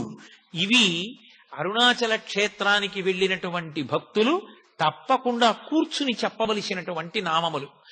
ఎవరు అరుణాచలం వచ్చి ఈ నామములు అరుణాచల క్షేత్రంలో పలుకుతారో, ఎవరు ఈ నామములతో శివలింగానికి పూజ చేసుకుంటారో అటువంటి వారందరికీ కూడా నా యొక్క అనుగ్రహం విశేషంగా కలుగుతుంది అన్నాడు. అరుణాచల క్షేత్రానికి ఉండేటటువంటి మహాత్మ్యం ఏమిటో తెలుసా? అతి ప్రాచీనమై పరమేశ్వరుడు స్వయంభూగా 3 రూపాలతో వెలిసినటువంటి క్షేత్రమైన కారణం చేత అరుణాచలంలో మీరు ఎంత చిన్న పుణ్యకార్యం చెయ్యండి, అది తీవ్ర స్థాయిలో ఫలితాన్ని ఇస్తుంది. సామాన్యమైన ఫలితం కాదు. అది ఏదో పుణ్యంగా మారి వచ్చే జన్మలో మీరు సార్వభౌముడవడం, ఏదో పుణ్యంగా మారి వచ్చే జన్మలో ఐశ్వర్యవంతుడవడం కాదు. అరుణాచలంలో చేసినటువంటి పుణ్యకార్యము పునరావృత్తి రాహిత్యమునకు తీసుకెళ్తుంది. దానికి స్కాంద పురాణంలో కొన్ని విశేషాలు చెప్తారు. అరుణాచలం కొండ మీద ఒకానొకప్పుడు ఒక సాలెపురుగు గూడు కట్టింది. గూడు కడితే లేత సూర్యకిరణాలు పడ్డాయి. పడి అది విశేషమైన కాంతితో మెరిసింది. ఆ మెరుపు కొండ మీద పడింది. కొండ స్థూల శివుడు, అది శివుడే. శివుడి శరీరం మీద కాంతి పడేటట్టుగా మెరుపులతో కూడినటువంటి బట్ట శివలింగానికి కట్టిన పుణ్యం ఇచ్చి సాలెపురుగుకి మోక్షం ఇచ్చాడు. అలాగే అక్కడ ఒక ఏనుగు కొండలలోకి ప్రవేశించింది. ప్రవేశించి తన మదజలధారల చేత ఆకులను తడిపింది. ఆ ఆకులు తడిసి ఆ బొట్లు శివలింగం మీద పడ్డాయి. శివలింగం మీద అభిషేకం చేసిందన్న పుణ్యం ఇచ్చి ఏనుక్కి పునరావృత్తి రాహిత్యం ఇచ్చాడు. అలాగే ఒక ఎలుక అరుణాచల పర్వతంలోకి దూరింది. దూరి అది తవ్వింది. తవ్వితే దాని లోపల ఉన్నటువంటి ఆ రాళ్ల మీద సూర్యకిరణాలు పడ్డాయి. మణులు ప్రకాశించినట్టుగా ప్రకాశించేవి. ఆ ప్రకాశించిన కాంతులు పడిన కారణం చేత మణుల చేత దీప శోభని వెలిగింపచేసింది అని ఆ ఎలుక మళ్లీ పుట్టవలసిన అవసరం లేని స్థితిని పొందింది. ఒక చిలుక అరుణాచల పర్వతం మీద ఎగురుతున్నప్పుడు దాని యొక్క రెక్కల కదలికలకి ధూళికణములు తొలగించబడ్డాయి. అరుణాచల పర్వతాన్ని శుభ్రం చేసింది అని చెప్పి దానికి మోక్షం ఇచ్చారు. అన్నిటికన్నా ఆశ్చర్యం, ఒకప్పుడు అరుణాచల దేవాలయంలోకి గ్రద్ద ప్రవేశించింది. బలిపీఠం మీద ఉన్నటువంటి కబళం కింద పడితే తిందామని అది వాలి కూర్చోడానికి అవకాశం లేక తన రెక్కలతో అల్లార్చింది. ఆ ముద్ద కోసం కబళం కింద పడింది. అది రెక్కలు అల్లార్చినప్పుడు ఆ బలిపీఠం మీద ఉన్న ధూళి కొంత ఎగిరింది. ధూళి ఎగిరింది కాబట్టి అది దేవాలయాన్ని తుడిచింది అని మోక్షం ఇచ్చారు. నేను మీకు కొన్ని ఉదాహరణలే చూపించగలను, అన్నీ చూపించడం సాధ్యమయ్యే విషయం కాదు. అరుణాచలంలో చేసినటువంటి కించిత్ పుణ్యం కూడా మళ్ళీ ఏదో వచ్చే జన్మలో పుట్టి అనుభవించడానికి పనికొచ్చే పుణ్యంగా మారడం కాదు.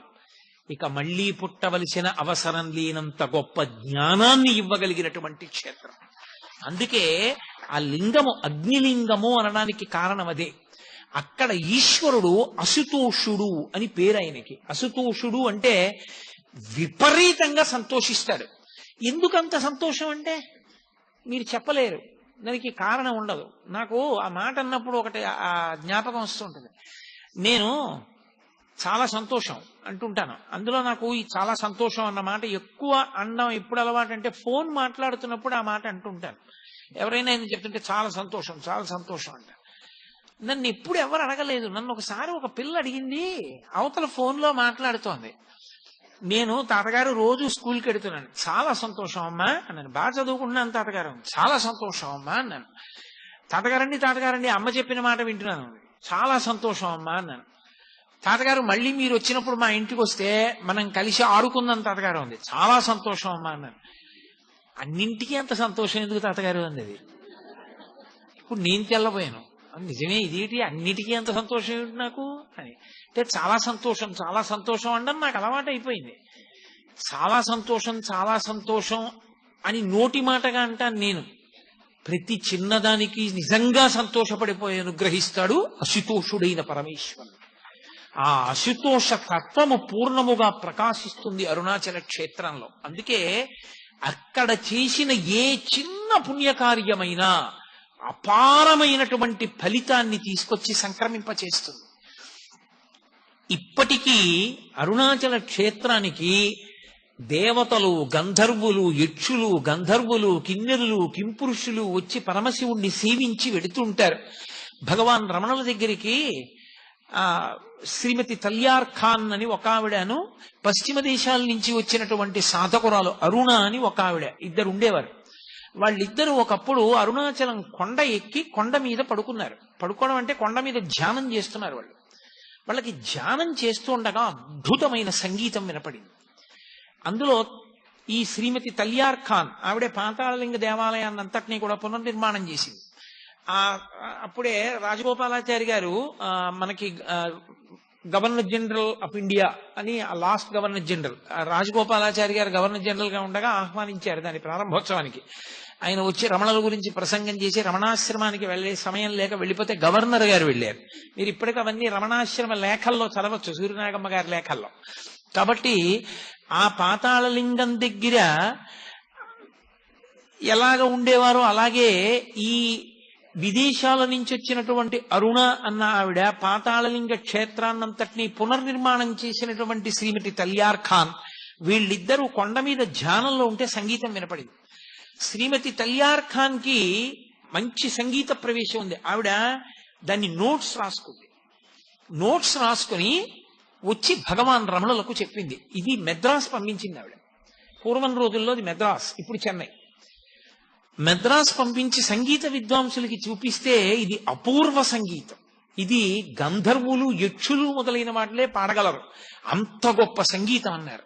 ఆవిడ భగవాన్ రమణులకు చెప్పింది, అయ్యా ఇంత గొప్ప సంగీతం నాకు 3 రోజులు వినపడింది అరుణాచల పర్వతం మీద అని. అంటే అప్పుడు భగవానులు ఒక మాట చెప్పారు.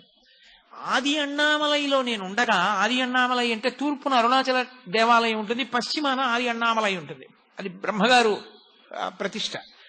ఆది అన్నామలై కొండకి చాలా దగ్గరగా ఉంటుంది గుడి. ఆది అన్నామలైలో నేను ఉండగా నాకు కూడా ఇటువంటి సంగీతము, నృత్యము, వాద్యములు వినపడుతుండేవి అని చెప్పారు. ఆ దక్షిణామూర్తిగా కూర్చునేటటువంటి సిద్ధస్వరూపమైనటువంటి పరమశివుని ముందు ఇప్పటికీ అప్సరోగణములు కూడా వచ్చి నృత్యం చేస్తుంటాయి అని, అవన్నీ వినపడుతుంటాయి అంటారు ఆది అన్నామలై అటువంటి చోట్లకి. ఎన్నో సరోవరములు ఆ దేవాలయం యొక్క పాదాల ఆ కొండ పాదముల దగ్గర ఎన్నో సరోవరములు ఏర్పడి ఉంటాయి. అంత గొప్ప క్షేత్రం అరుణాచల క్షేత్రం. అటువంటి అరుణాచల క్షేత్రంలో అసలు ఆ దేవాలయంలో అత్యద్భుతమైనటువంటి విషయం ఏమిటంటే అసలు ప్రాకారములు, ఆ 3 ప్రాకారములు ఒక్కొక్క ప్రాకారం దాటి లోపలికి వెడుతుంటే ప్రత్యేకించి 100 కాళ్ల మంటపం, 16 కాళ్ల మంటపం అటువంటి వాటి దగ్గర నిలబడి చూస్తే ఎదురుగుండా స్థూల శివుడైనటువంటి కొండ కనపడుతూ ఉంటుంది. లోపల శివలింగ దర్శనం కూడా చెయ్యవచ్చు. అది కొంచెం తపోదృష్టితో చూసిన వాళ్ళకి లోపల ఉన్నటువంటి సిద్ధ పురుషుణ్ణి కూడా మనసులో కనీసం ధ్యానంలో దర్శనం చెయ్యొచ్చు. అంతటి పరమోత్కృష్టమైన క్షేత్రం అరుణాచల క్షేత్రానికి మాత్రమే చెందినటువంటి గొప్పతనం ఒకటి ఉంది. ఒకానొకప్పుడు పరమశివుడు కైలాస పర్వతం మీద కూర్చుని ఉన్నాడు. కైలాస పర్వతం మీద కూర్చుని ఉండగా పార్వతీదేవి వినోదార్థం వచ్చి ఆయన యొక్క 3 కన్నులు మూసింది, ఇలా చేతులు అడ్డుపెట్టి. 3 కన్నులు అంటే అగ్నిహోత్రము, సూర్యుడు, చంద్రుడు, 3 కన్నులు ఇలా మూసింది ఆయనకి. ఆమెకి తెలియదా? ఆమె సర్వజ్ఞ. ఆవిడికి తెలియకపోవడం ఏమిటి అంటే పరమశివుని అర్ధభాగమైనటువంటి పార్వతీదేవి ఆ పని చేసింది అంటే లోక కళ్యాణకారకమైనటువంటి పని కొరకు చేస్తుంది. ఆవిడ ఇలా చేతులతో మూస్తే పరమశివుడు ఆ చేతులు తీసే లోపల లోకములన్నీ గాఢాంధకారమైపోయాయి. రాత్రింబవళ్ళు తెలియలేదు. రాత్రింబవళ్ళు తెలియకపోతే తిథులు తెలియలేదు. తిథులు తెలియకపోతే యజ్ఞయాగాది క్రతువులు, సంధ్యావందనాలు అన్ని ఆగిపోయాయి. ధర్మము లుప్తమైపోయాయి. ఇంత లుప్తమైంది కాబట్టి నువ్వు వినోదార్థం నా కన్నులు మూసినప్పటికీ తత్పాపాన్ని పోగొట్టుకోవడానికి లోకానికి ఒక మార్గదర్శకత్వంగా నువ్వు భూలోకానికి వెళ్లి తపస్సు చేయవలసింది అన్నాడు పరమశివుడు.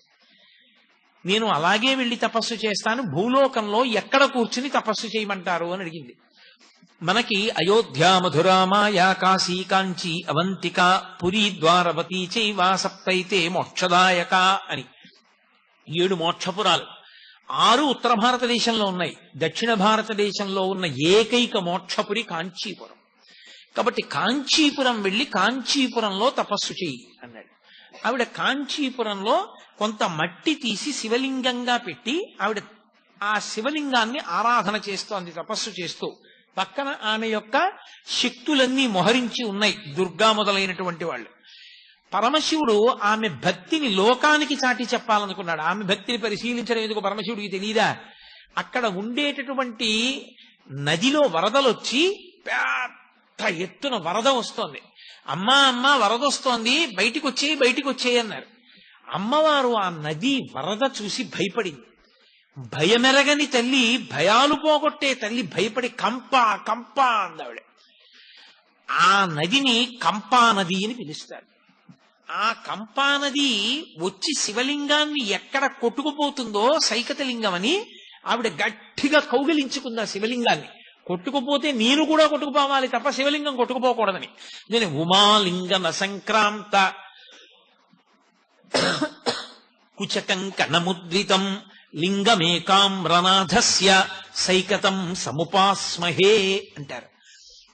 ఉమాలింగన సంక్రాంత, అమ్మవారు తన రెండు బాహువులతో ఆ శివలింగాన్ని గట్టిగా కౌగిలించుకున్నప్పుడు ఆమె యొక్క కంకణముల ముద్రలు, ఆమె యొక్క కుచముల ముద్రలు ఆ శివలింగం మీద పడ్డాయి. ఇప్పటికీ ఏకాంబరేశ్వర లింగం మీద ఆ ముద్రలు ఉన్నాయంటారు. కాబట్టి ఉమాలింగన సంక్రాంతకర కంకణము కుచకంకణముద్రితం లింగమేకామ్రనాథస్య సైకతం సముపాస్మహే. అప్పుడు శ్రీ మహావిష్ణువు అన్నారు, అమ్మా ఇదంతా బావగారి లీల, అమ్మవారు నారాయణి ఆయన నారాయణ కదా, పరమశివుని లీలమ్మా, మళ్లీ విపరీత ప్రవాహాన్ని పంపిస్తున్నాడు, పరమశివుణ్ణి మొక్కవోని భక్తితో పట్టుకో అమ్మా, ఆయనే కాపాడతాడన్నాడు. అప్పుడే ఆయన మళ్లీ పరమశివుడు అంత ప్రవాహం వస్తున్నా సరే అమ్మవారు భక్తితో శివలింగాన్ని కౌగలించుకున్నటువంటి తీరు చూసి అనుగ్రహించాడు. అనుగ్రహించి ప్రత్యక్షం అయ్యాడు. ఇప్పటికీ ఆ కంపానది మీరు చూడొచ్చు. ఎక్కడ కనపడుతుందో తెలుసా? కంపానది బయట చూద్దామంటే కనపడదు. కంపానది కాంచీపురంలో చూడాలి అంటే మీకు ఏకాంబరేశ్వరుడు ఆ మామిడి చెట్టు ఉంటుంది, ఆ మామిడి చెట్టు వెనక పరమాచార్య స్వామి వారికి ఆ సహస్రచంద్ర దర్శనోత్సవం సమయంలో ఆయన ఏ సహస్రలింగానికి వెండి పట్టలు పెట్టి పూజ చేశారో ఆ సహస్రలింగాన్ని దగ్గరికి వెడుతున్నటువంటి దారిలో నీరు కొద్దిగా పైకి ఉబుకుతూ ఉంటుంది.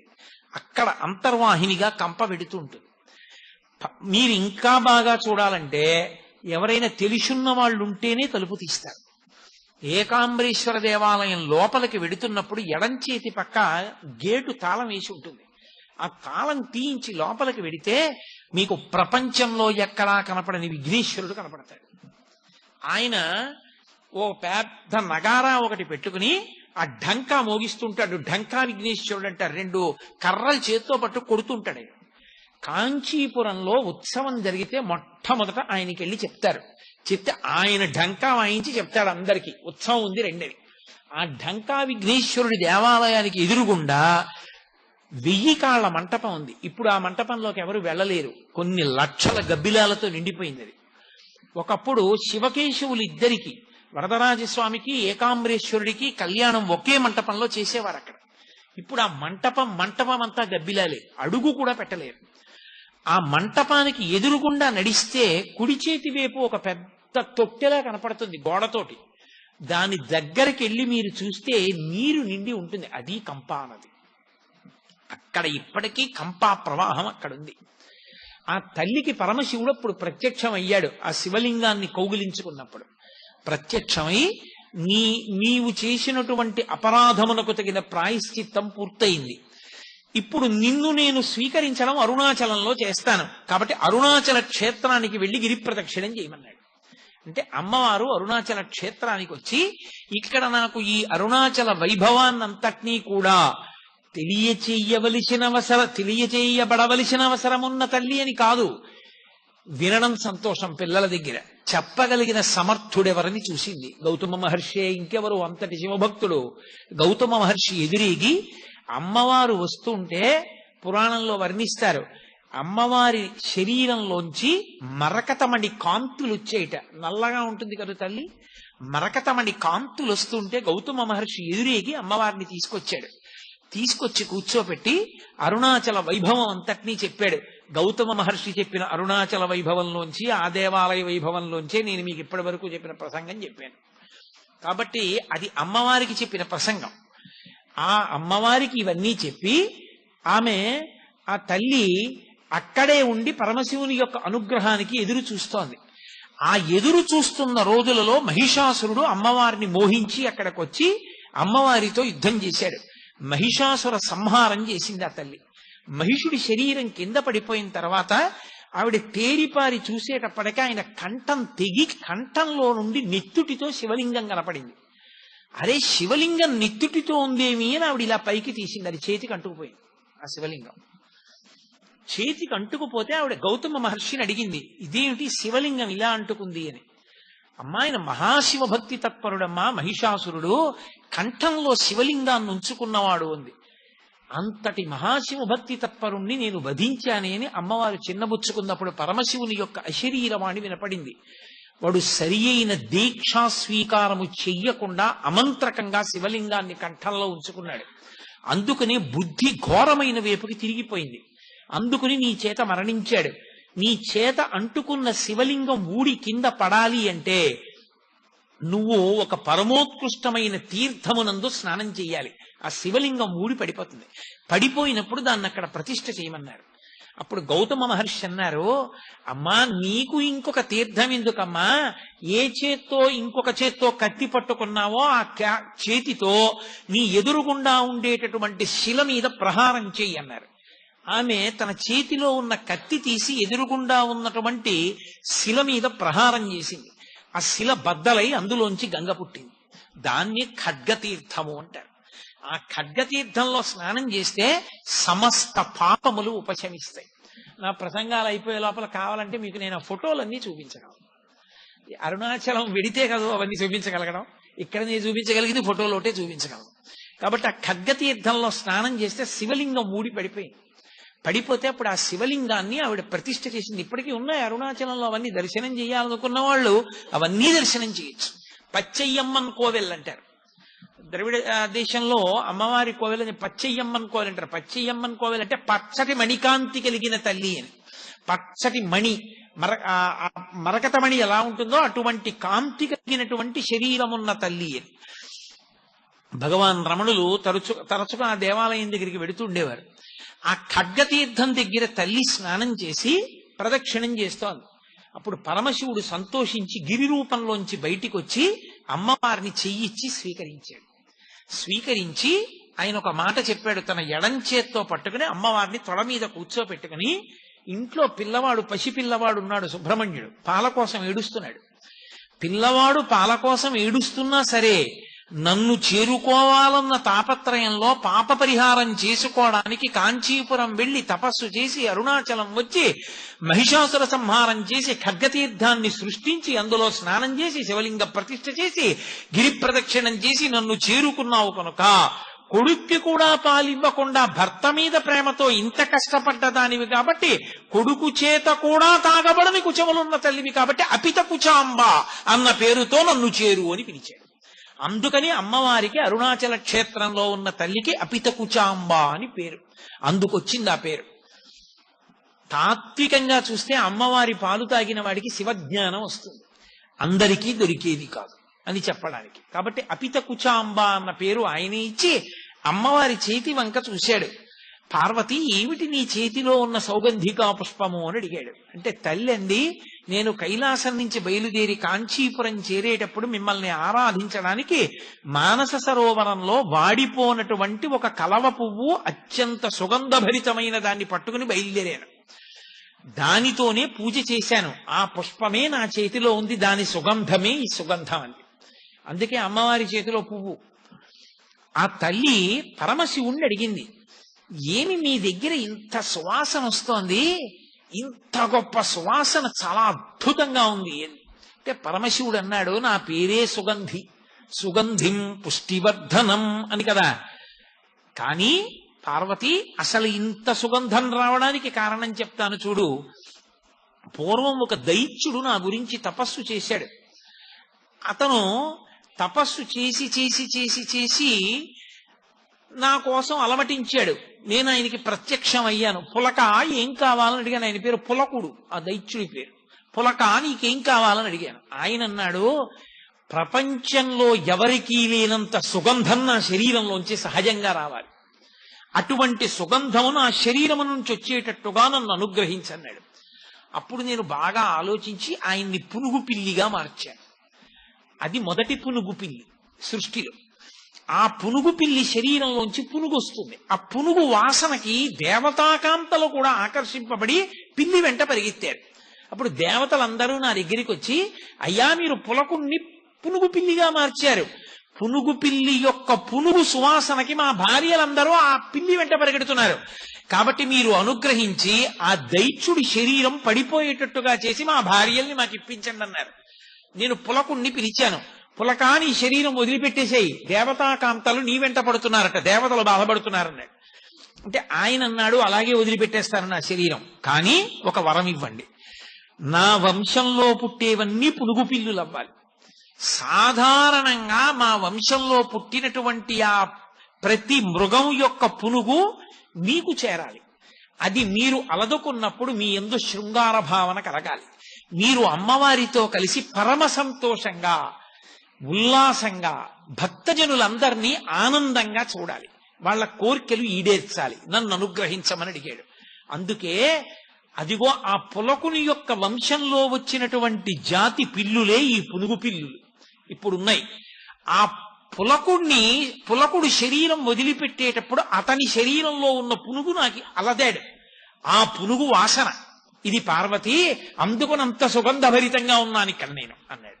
అంటే పార్వతీదేవంది తత్వతః మీది చాలా గొప్ప రూపం. మీరు పైకి చూడడానికి ఏమిటి అలా వేసుకుంటాడాయన అనిపిస్తుంది, కానీ పునుకల పేరు కంఠమున భూరి భుజంగము భూషణంబుగా అనయము భస్మధారణము ఎద్రి నివాసము మీరు విల్లుగా అనుబుగ దంతి చర్మమును హస్తములందు కపాల శూలముల్ పడిబడిదాల్తు శంకర కృపావరు రూపమును ఆశ్రయించదన్. ఆయన మెడలో పెద్ద పావుని వేసుకుంటాడు, ఓ కపాలమాల వేసుకుంటాడు, ఏదో ఒళ్ళంతా శవ విభూతి అలదుకుంటాడు. అదంతా తత్వతః చాలా చాలా గొప్ప విషయాలు. అవన్నీ ఏవో పనికి మాలిన విషయాలని మీరు అనుకోకూడదు. అంత గొప్ప శక్తి కలిగినటువంటి పరమేశ్వరుడు పునుకులమాల వేసుకుంటాడు అంటే చేతకానివాడై కాదు. బ్రహ్మగారి పుర్రె పడిపోతే అయ్యో పాపం సృష్టి చేసినవాడు ఆయన పుర్రె కూడా పడిపోవడమా అని ఓ తడపకి గుచ్చి మెళ్ళలో వేసుకున్నాడు. అలాంటి పుర్రెలమాల అంత పెద్దదైంది అంటే ఎంతమంది బ్రహ్మలు వెళ్ళిపోయారు, ఆయన మాత్రం అలాగే ఉన్నాడు. ఆయన యొక్క శాశ్వతత్వాన్ని తెలియచేస్తుంది అంతే తప్ప ఆయన ఏదో చేతకానివాడై వేసుకున్నాడని అనుకోకూడదు. అటువంటి గొప్ప స్వరూపము మీదైనా అమ్మ బాబోయ్ ఆయన పావులు వేసుకుంటారు, ఆయన శివ విభూతి రాసుకుంటారు అని లోకంలో పేరు. కాబట్టి ఒక్క అరుణాచల క్షేత్రంలో మాత్రం మీరు అలా ఉండకుండా పరమమంగళ స్వరూపంతో ఉండాలి. ఎంత పరమమంగళ స్వరూపం! లింగ పురాణంలో చెప్తారు, అప్రాకృత శరీరం తం అతిమన్మథరూపిణం ఘృతరీతి ఘనీభూతం సచ్చిదానంద విగ్రహం అని. పేరుకున్న నెయ్యి ఎంత బాగుంటుందో అలా ఆ పరమశివ స్వరూపం అంత వైభవోపేతంగా ఉంటుంది. అంత మంగళప్రదుడమైనటువంటి స్వరూపంతో ఉండాలి. నీ ఆజ్ఞ పాటించి అష్టదిక్పాలకులు కూడా నీ చుట్టూ నిన్ను సేవిస్తూ ఉండాలి. సేవిస్తూ ఎవరెవరు నీ దర్శనానికి వచ్చారో, ఎవరెవరు నీకు నమస్కరించారో వాళ్ళందరూ కూడా అనుగ్రహింపబడాలి. వాళ్లకున్నటువంటి దురితములన్నీ పోవాలి. పరమమంగళ స్వరూపంతో వెలియాలి.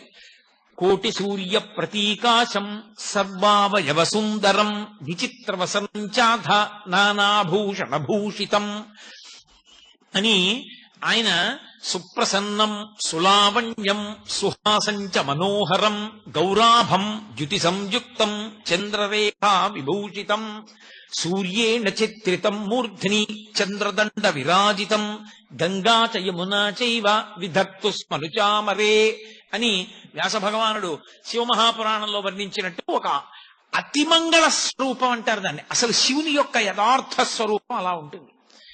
అందులో ఆయన అలా ఉన్నప్పుడు కోటి సూర్య ప్రతీకాశం, కోటి సూర్యులు ఒక్కసారి ఉదయిస్తే ఎంత కాంతి ఉంటుందో అంత గొప్ప కాంతితో నువ్వు వెలియాలి. కాబట్టి కోటి సూర్య ప్రతీకాశం సర్వావయవ సుందరం. ఏ అవయవం వంక చూసినా కన్ను తిప్పుకోవడానికి వీలుండకూడదు, అంత సుందర రూపంతో సుందర శివుడిగా వెలియాలి నువ్వు. కాబట్టి సర్వావయవ సుందరం. దానితో పాటుగా విచిత్ర వసనంచాధ. ఆ గజాసురుడిగా మాటిచ్చాడని ఏనుగు తోలు కట్టుకుంటాడు.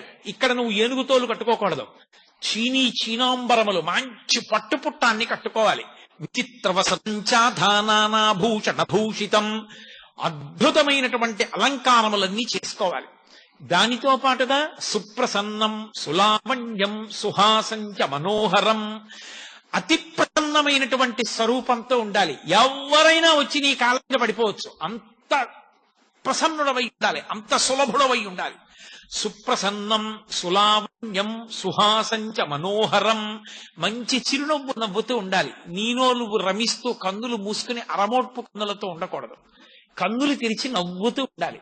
సుహాసంచ మనోహరం. చూడగానే అవతల వారి మనస్సు హరింపబడాలి. సుహాసంచ మనోహరం గౌరాభం, తెలుపు ఎరుపు పసుపులు కలిసిన కాంతితో ఉండాలి. జ్యుతి సంయుక్తం, నీలోంచి మంచి కాంతి ప్రసరిస్తూ ఉండాలి. గౌరాభం జ్యుతి సంయుక్తం చంద్రరేఖ విభూషితం, తదియనాటి చంద్రరేఖని కిరీటంలో ధరించిన వాడవై ఉండాలి. సూర్యేణ చిత్రితం మూర్తిని, సూర్యుడు నీ తల మీద గొడుగై ఉండాలి. చంద్రదండ విరాజితం, చంద్రుడు దానికి దండమై ఉండాలి, కర్రై ఉండాలి. గంగా చ యమునా చైవ విధర్తుస్మనుచామరే, గంగా యమున రెండు పక్కల నిలబడి నీకు చామరం వేస్తూ ఉండాలి. అంత గొప్ప స్వరూపంగా పార్వతీ కళ్యాణంలో కనపడ్డావు. మళ్ళీ అంత గొప్ప మంగళ స్వరూపంగా నువ్వు అరుణాచలంలో కూర్చోవాలి. నీ దగ్గర నుంచి వచ్చినటువంటి ఆ పులకుడు పునుగు పిల్లిగా మారినప్పుడు నీకు అలదినటువంటి ఆ పునుగున్నదే, ఆ వాసన చూసినప్పుడు నాకు ఈ కోరిక కలిగింది. కాబట్టి అరుణాచలంలో నువ్వు అంత పరమమంగళ స్వరూపంతో వెలియాలని కోరుకుంది. అందుకే పసిపిల్లల దగ్గర నుండి పెద్దవాళ్ల వరకు అందరికీ అందుబాటులో ఉన్న స్వామి. అందరూ ఆ కొండ ఎక్కుతారు, కొండ మీద తిరుగుతారు, కొండ మీద సంతోషంగా గడుపుతారు, ప్రదక్షిణం చేస్తారు. అంత గొప్పగా గడపడానికి అవకాశం ఇచ్చినటువంటి క్షేత్రం. ఆ అగ్నిస్వరూపమే పావకి అని పేరు సుబ్రహ్మణ్యుడికి. అందుకే సుబ్రహ్మణ్యుడికి కూడా ఆలవాలమైనటువంటి క్షేత్రం అరుణాచల క్షేత్రం. శివ శివ, శివ అంటే పార్వతీదేవి, శివ అంటే శివుడు. శివుడు పార్వతుల యొక్క సమాగమ స్వరూపానికి సరి అయినటువంటి నిర్వచనమే సుబ్రహ్మణ్యుడు. అటువంటి సుబ్రహ్మణ్య తేజస్సుకి ఆలవాలమైన క్షేత్రం కాబట్టే సుబ్రహ్మణ్యావతారంగా భగవాన్ రమణులు అక్కడ వెలిశారు, అక్కడే ఉన్నారు చాలా కాలం. కాబట్టి అటువంటి క్షేత్రంలో ఒక విశేషం జరిగింది కూడా. నేను మీతో అరుణగిరినాథర్ జీవితం గురించి ప్రస్తావన చేశాను. అరుణగిరినాథర్ని ఒకప్పుడు ప్రౌఢదేవరాయలు అడిగాడు, నాకు సుబ్రహ్మణ్యేశ్వర స్వామి వారి యొక్క దర్శనం చేయించు అని అడిగాడు. అడిగితే ఆయన అన్నాడు, నీకు దర్శనం చేయించడానికి ఒక పెద్ద ఇబ్బంది ఉంది. సుబ్రహ్మణ్య దర్శనం చేసే ప్రయత్నం చేస్తే, నిజంగా స్వామి నీకు దర్శనమిస్తే, ఆయన యొక్క విశేషమైన కాంతి వలన నీ నేత్రములు రెండు దృష్టిని పోగొట్టుకుంటాయి, ఇక నీకు కళ్ళు కనపడవు, అందుకని వద్దన్నాడు. అంటే ఆయన అన్నాడు, కళ్ళు పోయినా పర్వాలేదు, నాకు సుబ్రహ్మణ్య దర్శనం చేయించన్నాడు. సరే, ఇద్దరూ కలిసి దేవాలయంలోకి వెళ్ళారు, అరుణాచలేశ్వర దేవాలయంలోకి.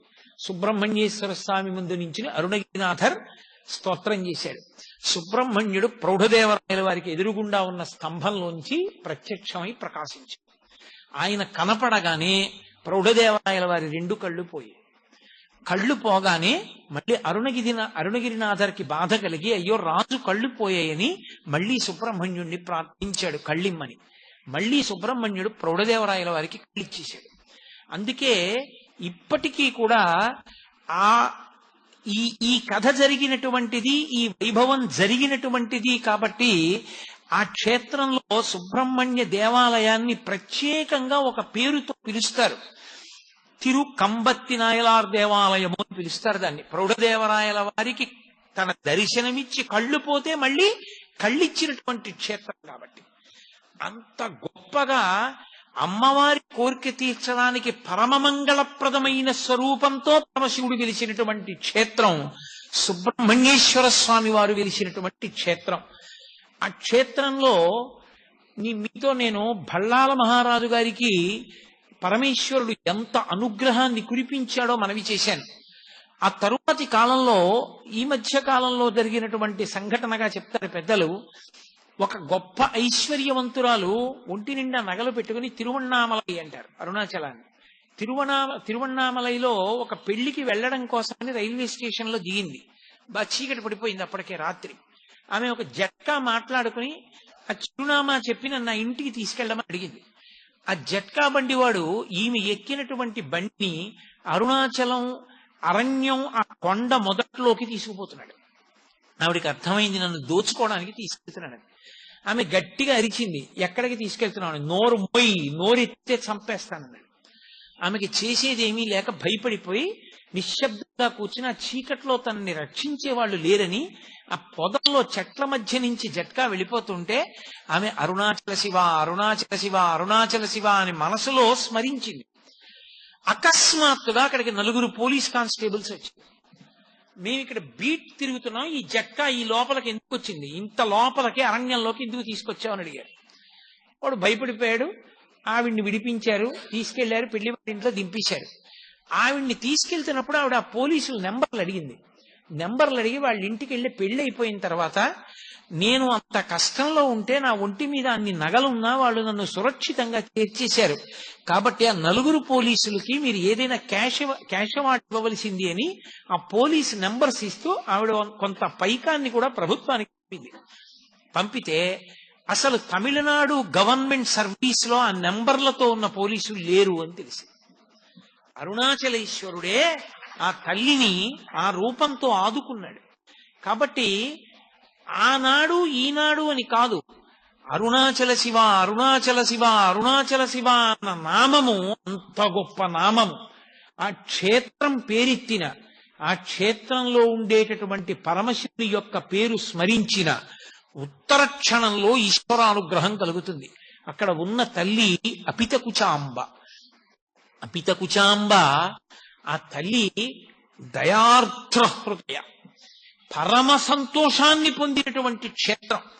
ఆమె పరమశివుని యొక్క నేత్రములను మూసినటువంటి కారణం చేత లోకానికి కలిగినటువంటి ఇబ్బంది తన వలన కలిగిందన్న భావం చేత ఆ పాపం ఆవిడికి లేకపోయినా, ఆవిడ ప్రాయశ్చిత్తంగా కాంచీపురం అరుణాచలం వచ్చి తపస్సు చేసి మళ్లీ పరమశివుని యొక్క వామార్ధ భాగాన్ని చేరుకున్న కారణం చేత పరమ ప్రసన్నురాలై కూర్చున్నటువంటి క్షేత్రం అరుణాచల క్షేత్రం. అందుకే అపితకుచాంబ దర్శనం చేసినా, ఆవిడ్ని స్తోత్రం చేసినా, ఆవిడికి నమస్కరించినా ఉత్తర క్షణంలో పలుకుతుంది. కావ్యకంఠ గణపతి మునికి ఆ తల్లి ఎంత పలికిందో మీకు నేను నా ప్రసంగా అయిపోయే లోపల అరుణాచల క్షేత్రంతో అద్భుతంగా తమ జీవితాలు ముడివేసుకున్న మహాయోగులు కొంతమంది ఉన్నారు.